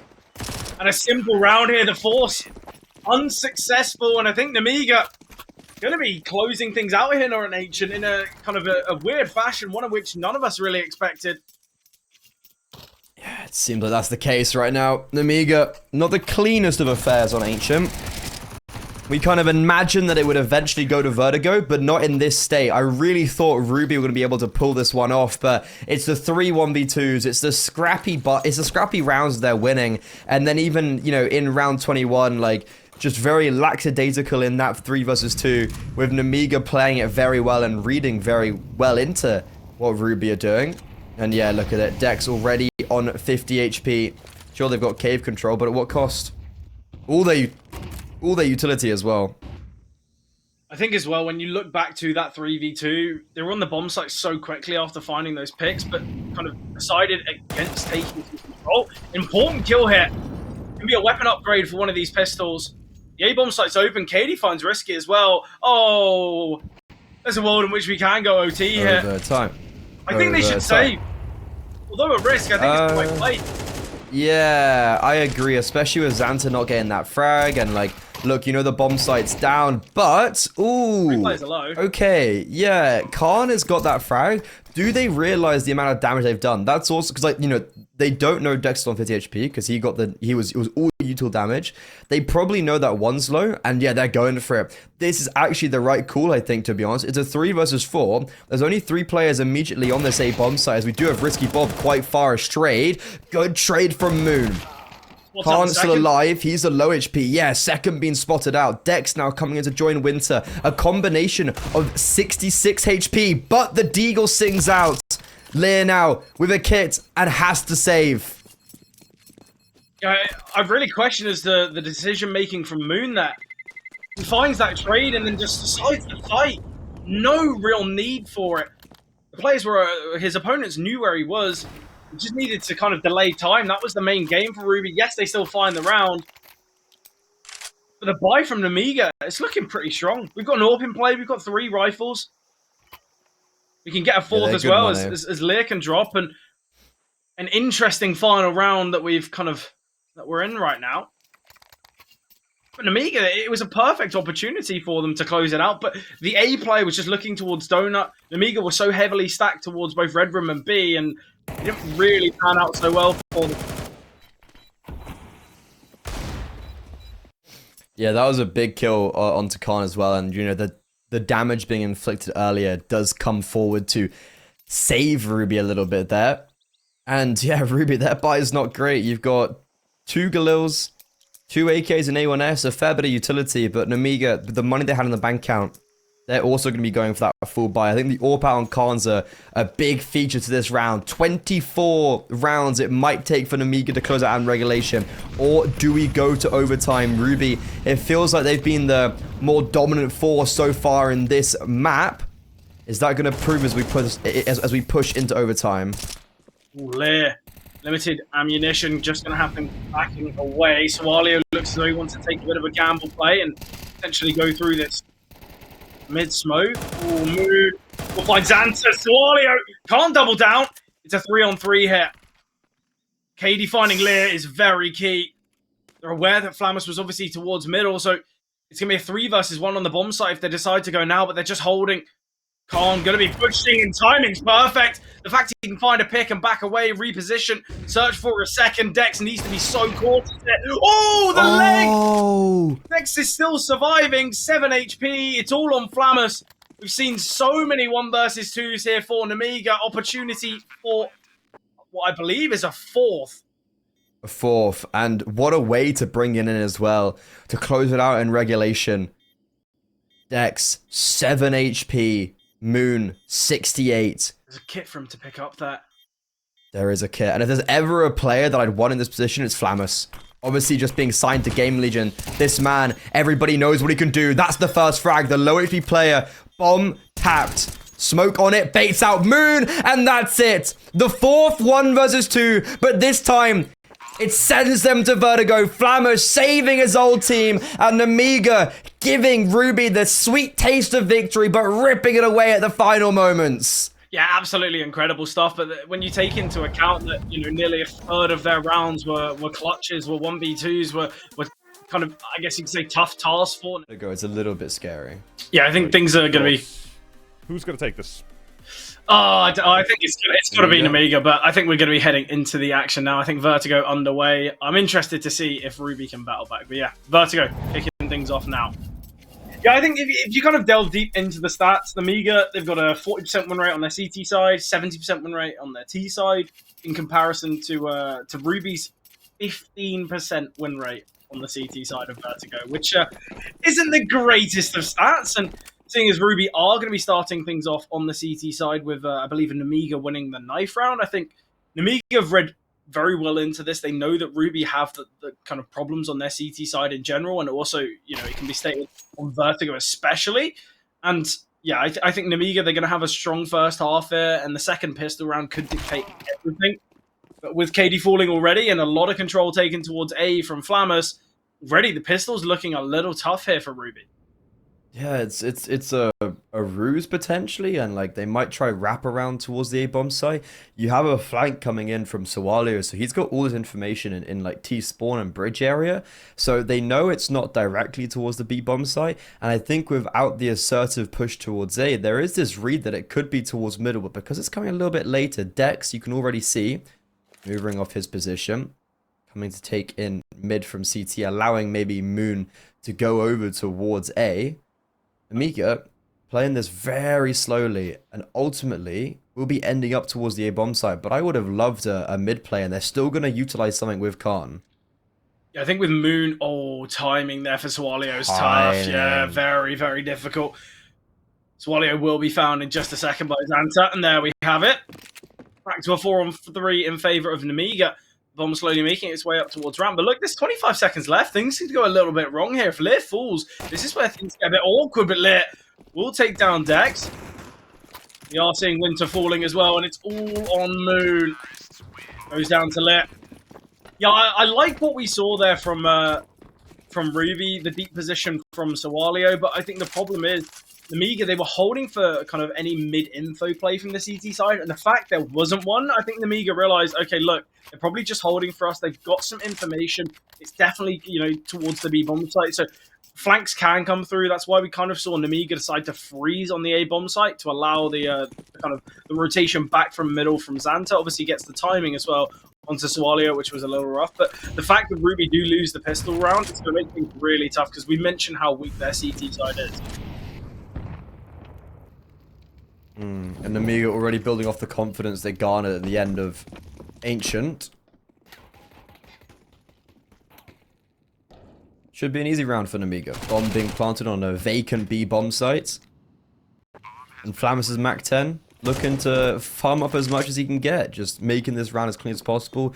Ruby, they were struggling to keep their rounds clean in both the gun and the eco rounds when they were on the up and coming on Ancient. So now for Nemiga, it's kind of a question of how clean can they keep this round. before we really head into the meat and potatoes of things into the first gun round in round 3. I like what we're seeing here, though. They're just allowing the Mac 10 to come in the back lines and find these picks. Now we're going to see the AKs looking to hunt, but 2 casualties here, and they make it a third. Okay, Winter hitting some shots here. Xanta will be able to survive. Sawalio surely falling as well. Sawalio attempting to try and deal some damage so the bomb can eliminate, but only 2 survivors here for Nemiga. Yeah, it's not ideal. Not ideal. And it especially draws on this coming round of, look, if Nemiga do lose this, you don't really have any economical backing to you then. You have a Ruby side that could be poised to deal quite a bit of damage. And yeah, it's like this duel is literally just a USP dueling an AK. And Winter gets 2 in total. So, good start from him after, you know, he did a pretty slow start on Ancient. I think he was like 0 and 5, give or take. But now, first gun round, Nemiga defaulting towards the A bomb site. Looking to take this slow control. In the meantime, though, Ruby, they have taken full control of B stairs, which has allowed for maybe extra and further presence to be shown towards the A bomb site for the CT side. Winter, lucky to be getting away from that altercation with such full HP. And now, Xanta, he could put... this one kill here changes everything. And, oh, even though Xanta's fully blinded, he still will get the frag on Sawalio. And because he gets that kill, now it opens up so much space, firstly towards the B bomb site, but forces reactions from Ruby to rotate over.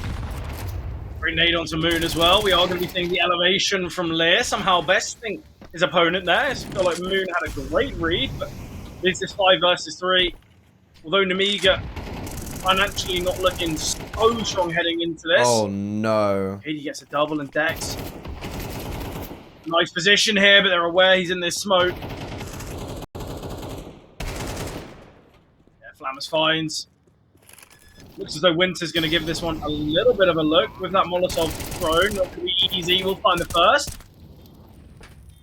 1v3 attempt here from Winter. Ooh, makes it costly, but firm attempt. Still, though, Nemiga finding success. 3-0 start, and yeah, Ruby. We mentioned how tough it would be for them if things did head to Vertigo, and already I feel like we're seeing it. I like the... Yeah, I mean, in that round, though, it's like you've got Ruby in a position where you lose an opening kill towards B, and you don't even actually send as many rotations as I would have anticipated. You actually just have that one individual on default who kind of gets targeted. So Nemiga, they actually get given loads of space to make their way up towards B. They didn't necessarily have to commit after they got the first or even second kill, but they do end up committing, and because they have that space to be able to get those 2 kills pretty much for free, it does mean that when KD gets 2, it's not actually having the seismic effect as you would realize, because it just goes then into a 3 versus 2 for Nemiga. I think Ruby, it's going to be a tough showing for them on Vertigo, because I think they needed to find success in that first gun round. They had the opportunity as Winter kind of made that eco pretty costly, and the fact that Ruby haven't found success in that last, we're not really too confident that they're going to win things here just on the half buy. And with the finances not looking so strong either, I doubt we're going to be seeing an AWP investment. It really makes you question why Winter has decided to invest so heavily here. We've got a 5-7, we've got Kevlar, we've got quite a lot of utility, and none of it will be utilized. All gone to waste here as Winter falls. And we could have seen the AWP on Moon in the next, but...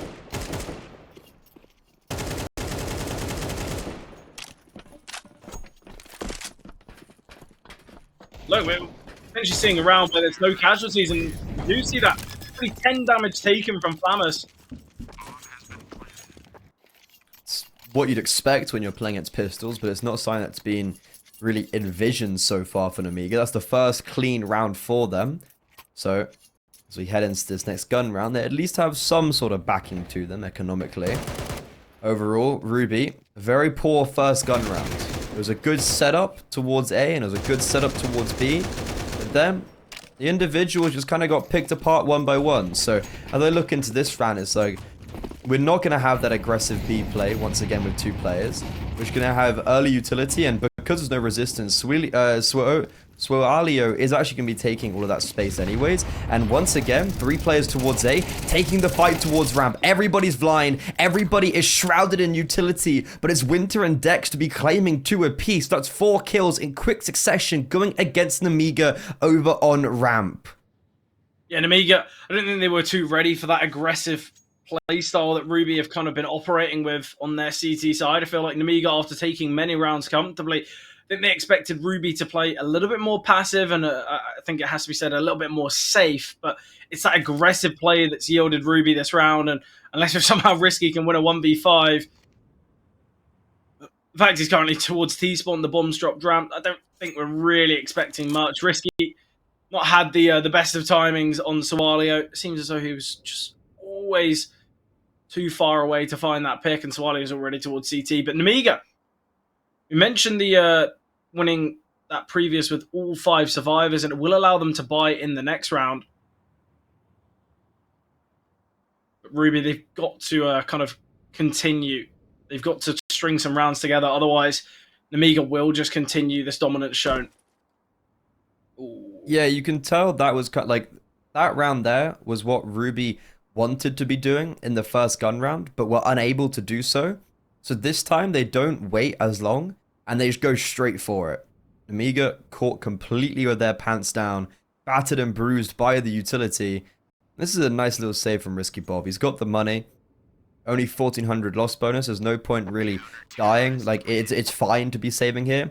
He can just he can drop an AK over to someone like Flamus now, and it's going to really cement this full buy that's going to be coming through from Nemiga. Khan can pick up an AWP if he wants, and he will. He's someone who I pointed out coming into this game that it's been a little bit lackluster. He's really had a poor showing in both the games they've won and lost. So as we go on to this cider, Nemiga, they have a 3-round buffer. I want to see Khan getting aggressive. I want to see him holding. Say if they had an AWP in that round, if he was playing a little bit deeper, he could have executed them as they came in for that swing.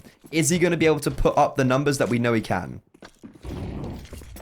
I'm liking the kind of the deep position from Khan. We'll just back away as the util comes through. A little bit hesitant to take that early fight, and it's understandable with the aggression shown from the last Ruby. Something that has to be mentioned is Moon had an incredible game on Nuke. He went 20 and 8, and then when we head to Ancient, he was bottom performer here, bottom of the whole server, and it just kind of makes you realize the real impact this one individual does have. Because if Moon was kind of showing aspects of what he put up on Nuke, I think we would have already been talking about kind of the next series. We wouldn't even be here on Vertigo, but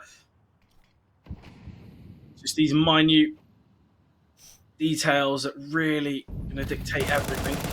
I think he spots just the tip of the head of Xanta. I don't even know. I think that was just a straight spam and then reconfirmed by Xanta spam. So Swalio as well, you're mentioning individuals. He was fantastic on Ancient. He did so much, and you know, being one of the reasons why they lost the first gun round. That's a good little redemption arc from him. Ooh, Winter, swing and a miss. Smoke, KD's going to be playing around it. Timing. Oh, Moon will find Flammer. Speaking of timings, he takes one. Doesn't pan out nicely. What a shot. Incredible stuff that leaves things possible. Is this 3v3? Anything but clean. Yeah, I mean, right now the T side do have a combination of 18 HP, but the bomb honestly should go down. Khan's in a position to give good coverage, but he is now smoked out. However, that smoke that's placed by Swalio allows Lear to evade. Issue is, Khan falls. Now Lear, saving from that last round, Galil in hand, and 11 HP. Can't take any sort of damage.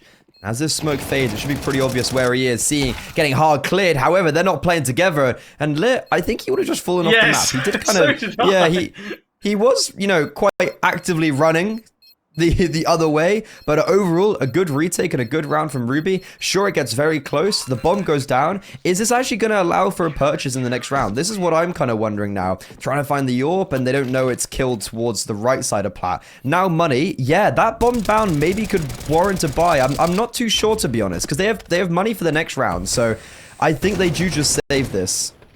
I think Nemiga... Here, answer. Yeah, I think there's no real need for Nemiga to fully invest here.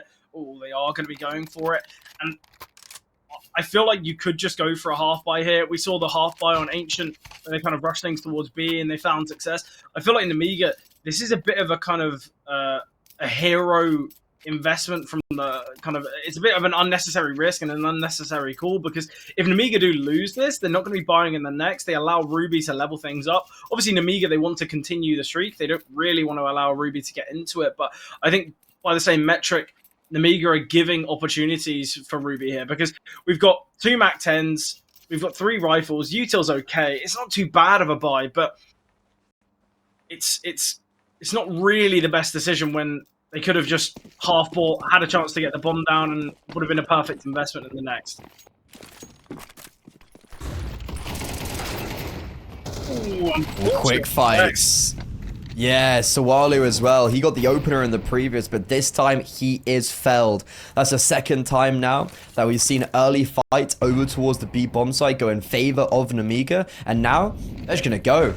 They're not going to hang around and try play some slow Counter-Strike. They're going to utilize the fact that they've got this frag, maybe anticipating there's not going to be another player close by, but Moon only able to get one. And well, speaking about close players, look at Winter. He's also here. He drops the bomb. Flymass low HP. This nade could finish him off, and it doesn't, but it puts him so tantalizingly low. And now, as the dust settles, Heidi coming in on the flank. Winter giving some space to allow Kaidi to initiate that contact. And here the contact comes in. Winter as well, catching off a mid-lurk. Oh, this round's all falling apart for Nemiga as Risky Bob all by himself. A 1 versus 2? Well, this seems to be the speciality of Nemiga. And Risky Bob, I think he's failed twice in his ventures. Third time's the charm, maybe? Ooh, spotted by Kaidi, though. A great round from Ruby. 2-man disadvantage. Moon only finding 1. He deals a lot of damage, but very impressive there. The fact Winter finds that kind of late lurk in middle of Lair, it's a tough one. It's not gone that well for them. But I think what we see from Nemiga is they find the opening kill, they decide to sit and kind of evaluate their options. They go for that kind of late take and the late execute, but it allows time for these rotations. I think once you find those 3 kills, the 2 kills towards B, I cannot fathom why there's no acceleration onto the B bomb site. We're doing a 4 versus 1. But yeah. Very awkward, very unnecessary. Feels like they don't understand. Yeah, feels like they don't expect there to be 2 players so close by after getting 2 kills. So with that in mind, it's good rotations for Ruby. So as well as you know, you're putting the asterisks and the question marks over Nemiga, you got to give props to Ruby of how well they recalibrated that. And in the previous round where they did lose the opening kills towards towards B, they didn't actually send that many rotations over. So last round when we did see those openers taken by Nemiga, we see Ruby read into it very well, and now because of that, we see ourselves at a 4-4 scoreline. Yeah, finance for Ruby are looking really strong. So Nemiga, even if they do win this one, they've got to keep plenty of players surviving, because a total of $200 in their reserve.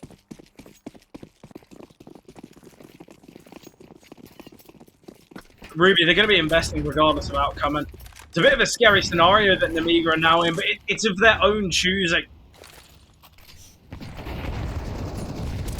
Mentioned the risk for that kind of investment 2 rounds ago, and Winter finding a nice opener here towards A. We are going to be seeing a little bit of aggression towards B here from both Santa, I believe, Lit.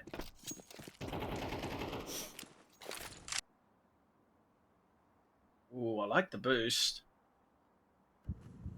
Spotty needs to be a little cautious.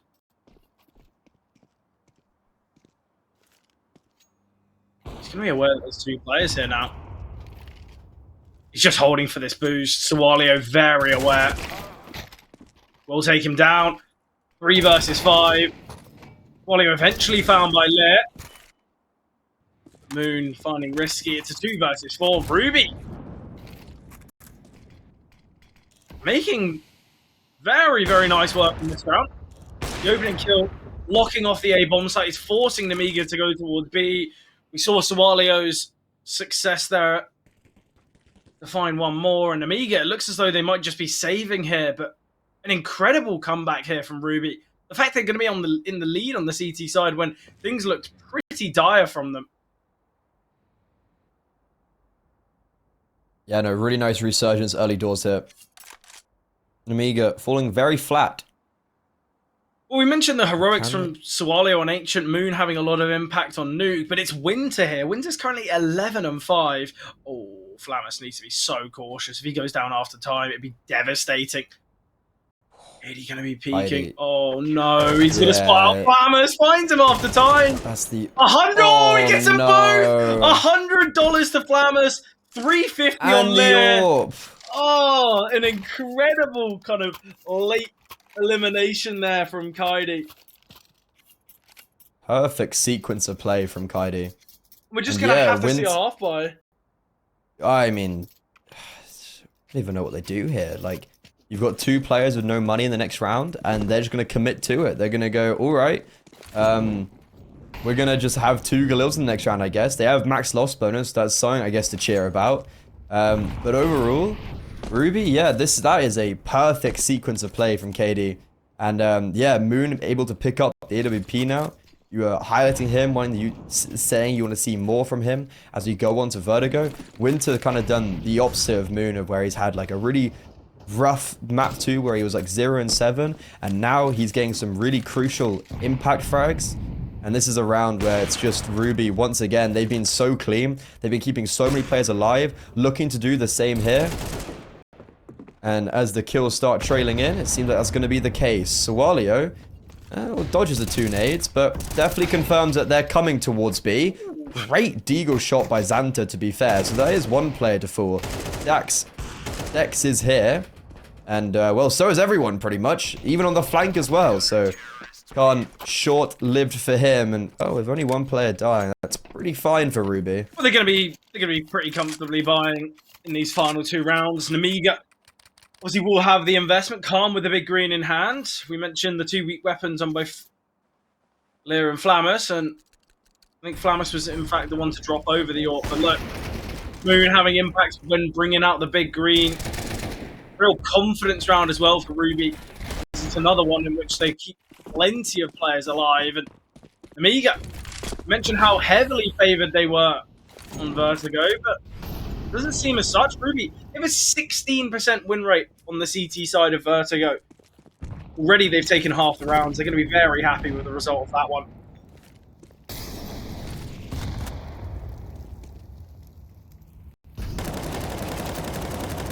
Oh, Sualio! Oh, that's perfect. He's had his ups and downs in this B bomb side for sure, but that's a round where it's only up for him. 2 bodies littering the B steps, and Sualio, who's going for more, unfortunately runs out of bullets. And well, in the meantime, there's actually a frag from Lear in middle. The Mac 10 getting the lurk frags, or something you normally realize, and Dex holding a spray, which normally I'd be critical of, but that is fantastic work.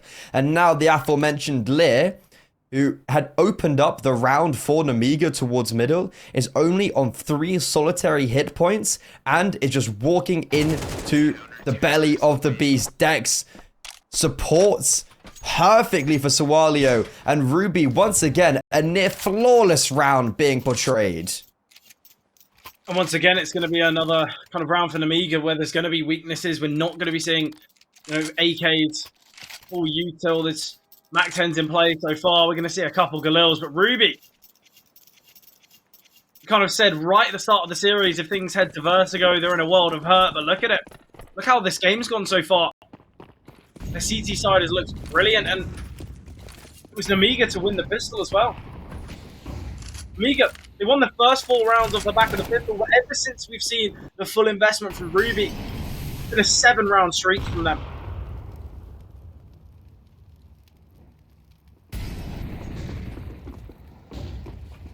Yeah, it's just been honestly fantastic. You can't doubt them whatsoever, and this another round is a perfect symphony orchestrated on this A-bomb site of just pure and utter class. Lear and Risky Bob, they're trying to fight their way out of it, but how far can they fight when the bomb is down? They're just protected here by Dex. Last round, he was, well, magnificent. Nothing short of a masterclass. And this round, Oh, he's actually going to instantly fall. And this is a 2 versus 5. Now brought into a 1 versus 1. Sawalio coming over from the B-bomb site, not on his normal domain. And Lear completes the 2 versus 5, giving Nemiga something to cheer about as they go on to the CT side. Yeah, necessary round for Nemiga to find, although it started off kind of not the greatest, losing 3 players there towards ramp. I think the setup for Ruby's perfect. The fact they boost a player up, generally when you see the boost come through and kills found with it, you're never expecting a player towards sandbag. And you see how heavy that, like the Vanta and Flammers, kind of, they're not aware at all of a player towards sandbags because it's such a risk. But Ruby, they played out the round nicely, but then we see Nemiga, they're just given kills, given these isolated players. And look, Nemiga, although trailing by 2, it could have been 4, and it really should have done. It's another clutch that somehow Nemiga have found.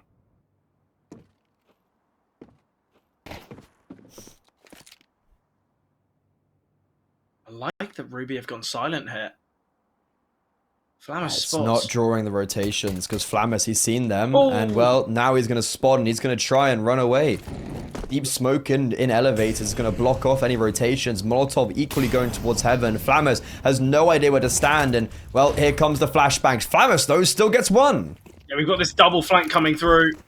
Aunt will be coming down now. We need to see this kill found. Moon will eliminate Risky. We still got a deep position of Winter. He's going to be aware of both Lit and Flammers. And they're just going to be swinging Swalio, low HP, but Walio finding, in fact. Eventually, Flammers gets the trade. Winter still trapped deep here. Needs to find the pick. Does it quickly.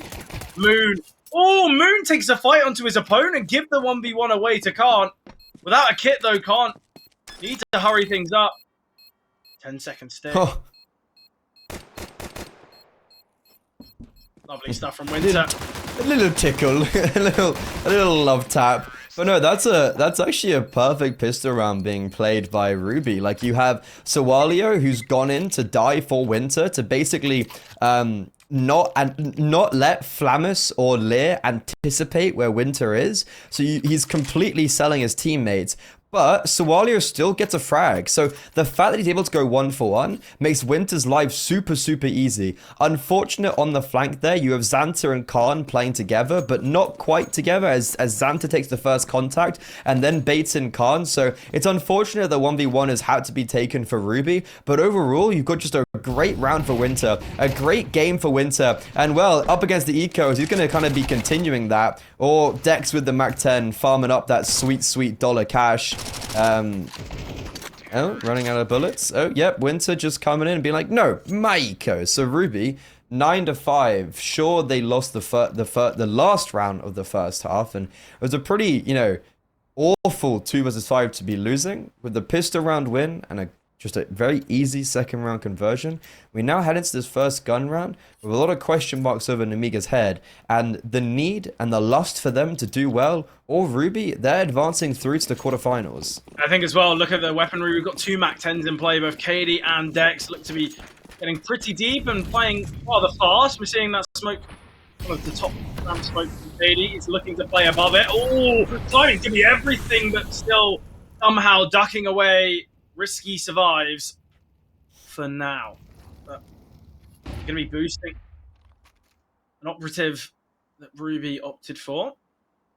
Risky's still a little bit worried about Gap. There's so many unknowns here. Xanta playing close as well with the FAMAS. Smoke going to come through. Oh, Xanta could have found the pick. Somehow been allowed to back away. Already a fair bit of chip damage dealt here from Nemiga. Yeah, good nade damage, but it will go both ways. Flammus takes a little tickle from the artillery. And Ruby, seemingly, just straight heading towards the B-bomb site. And look at the rotation. We've seen the mid player in Lear. He's headed his way towards A. Such a strong A setup. Xanta needs to go huge. He will find one, but quick trade from Sawalio. The B-bomb site, unknowing to Ruby, is currently open. Flashbangs will come through. They drop the molly onto default. 80. Oh, he gets the timing somehow. Risky finds the kill, though.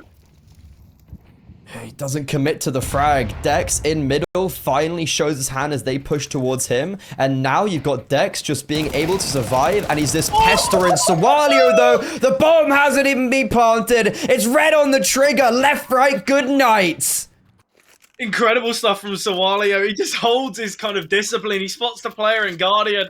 And then when we see them all barrel their way through, negligent to his position, and Ruby, it was kind of a bonus round. We had 2 MAC-10s. We had a Galil in play. But look, they find success. And 11 soon to follow as Nemiga just with an eco. And Galil probably the perfect weapon for it.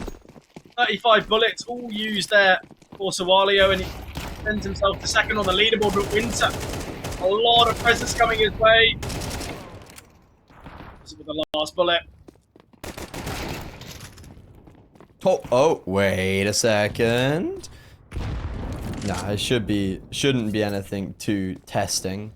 Ruby 11-5, and well, that last gun round, it wasn't, it wasn't easy, but it just kind of exhibited once again, like, Ruby are playing like a better team right now, and one more gun round, and that is pretty much it potentially here in this series, and Ruby taking over their regional brethren in a manner that people wouldn't really anticipate. Like Nemiga on a roll. Sure, they've lost Flammers, but Flammers is playing here today.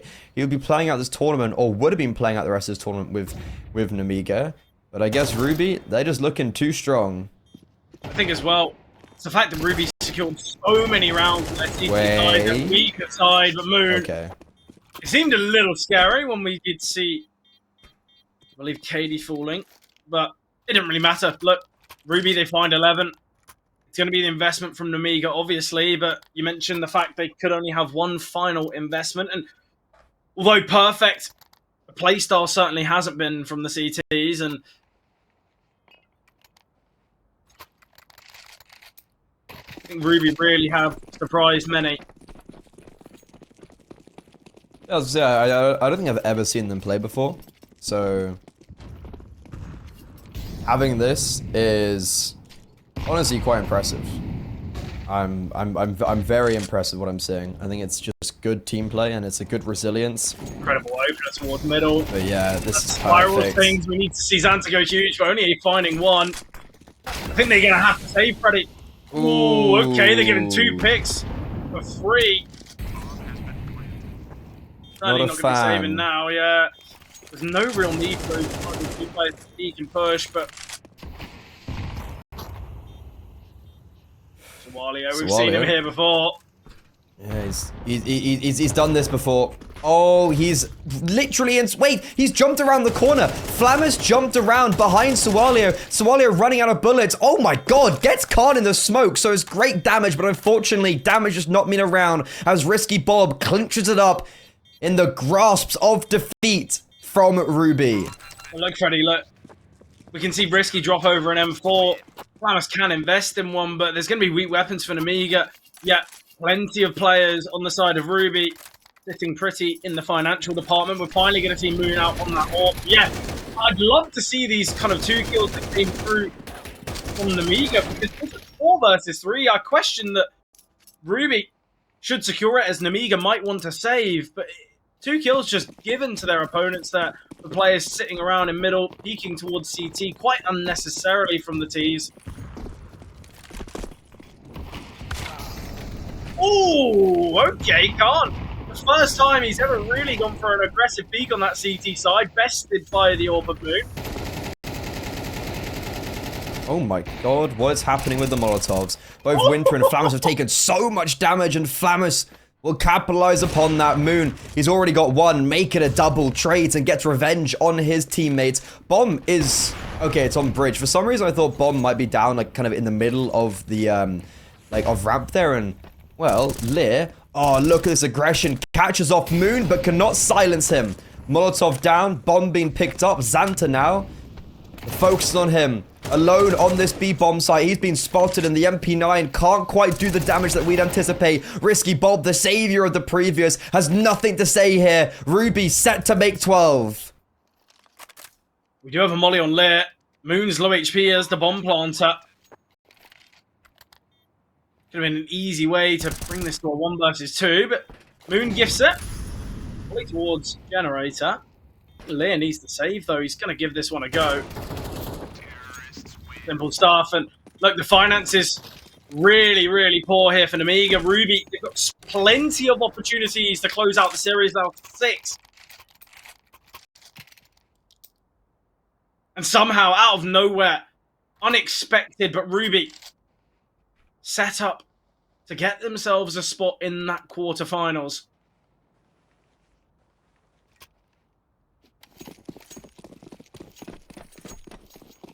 Yeah, those 2 kills from Sawalio in the previous now are really showing when it comes to the economy.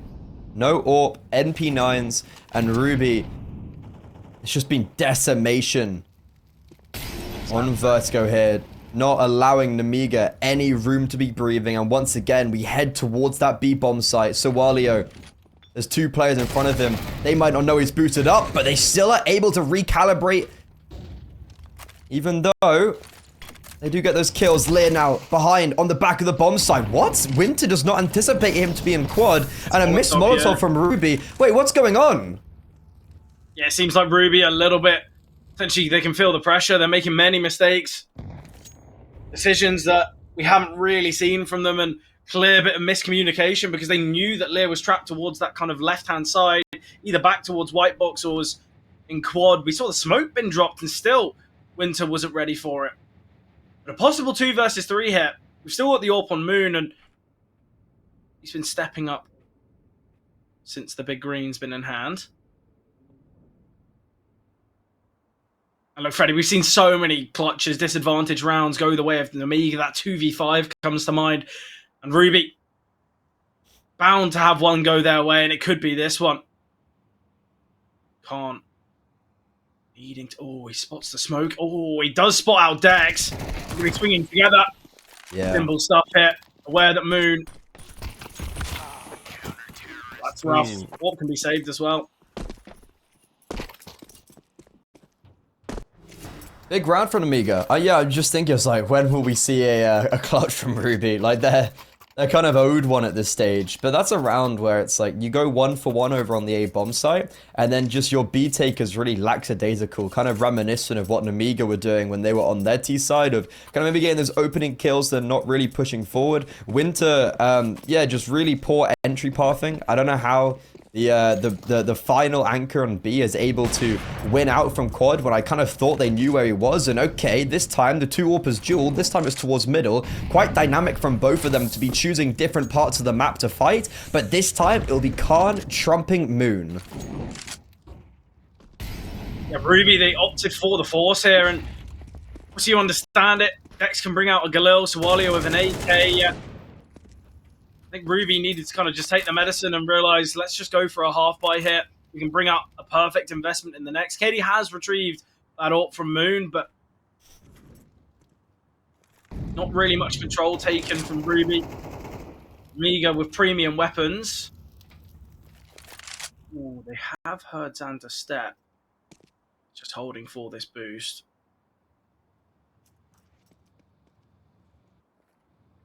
It's all going to be about timing for Sawalio.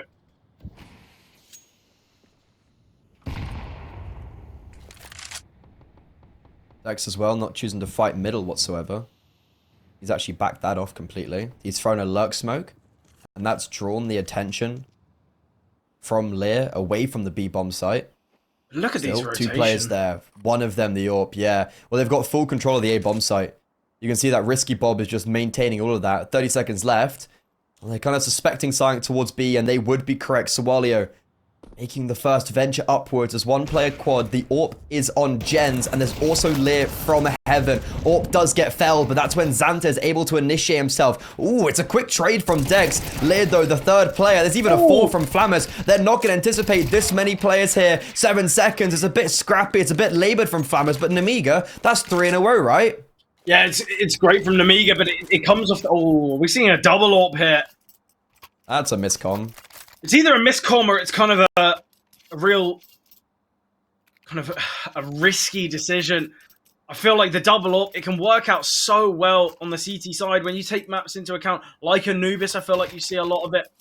Quite similarly, Mirage, I feel like the double AWP can be a good decision. But Vertigo, a map where I feel like you're consistently retaking bomb sites, having the double AWP can be a real risk. But Khan trying to utilize one of the AWPs in this nade for his teammate. Risky needs to get his weapon out, but will fall through the pistol. Khan, AWP in hand, eliminating Dex. 4 on 4, but both Sawalio and Katie have been chipped away at. Instant ammo rotations from Nemiga. Look at the double AWP. Oh, missed from Katie. I love the attempt. I love the idea. But 4 survivors for Nemiga, and the gap gets closer. It's 12-9. It's 4 in a row. Ruby. We didn't see... Yeah, we didn't see an overtime in the second map, where we thought we might.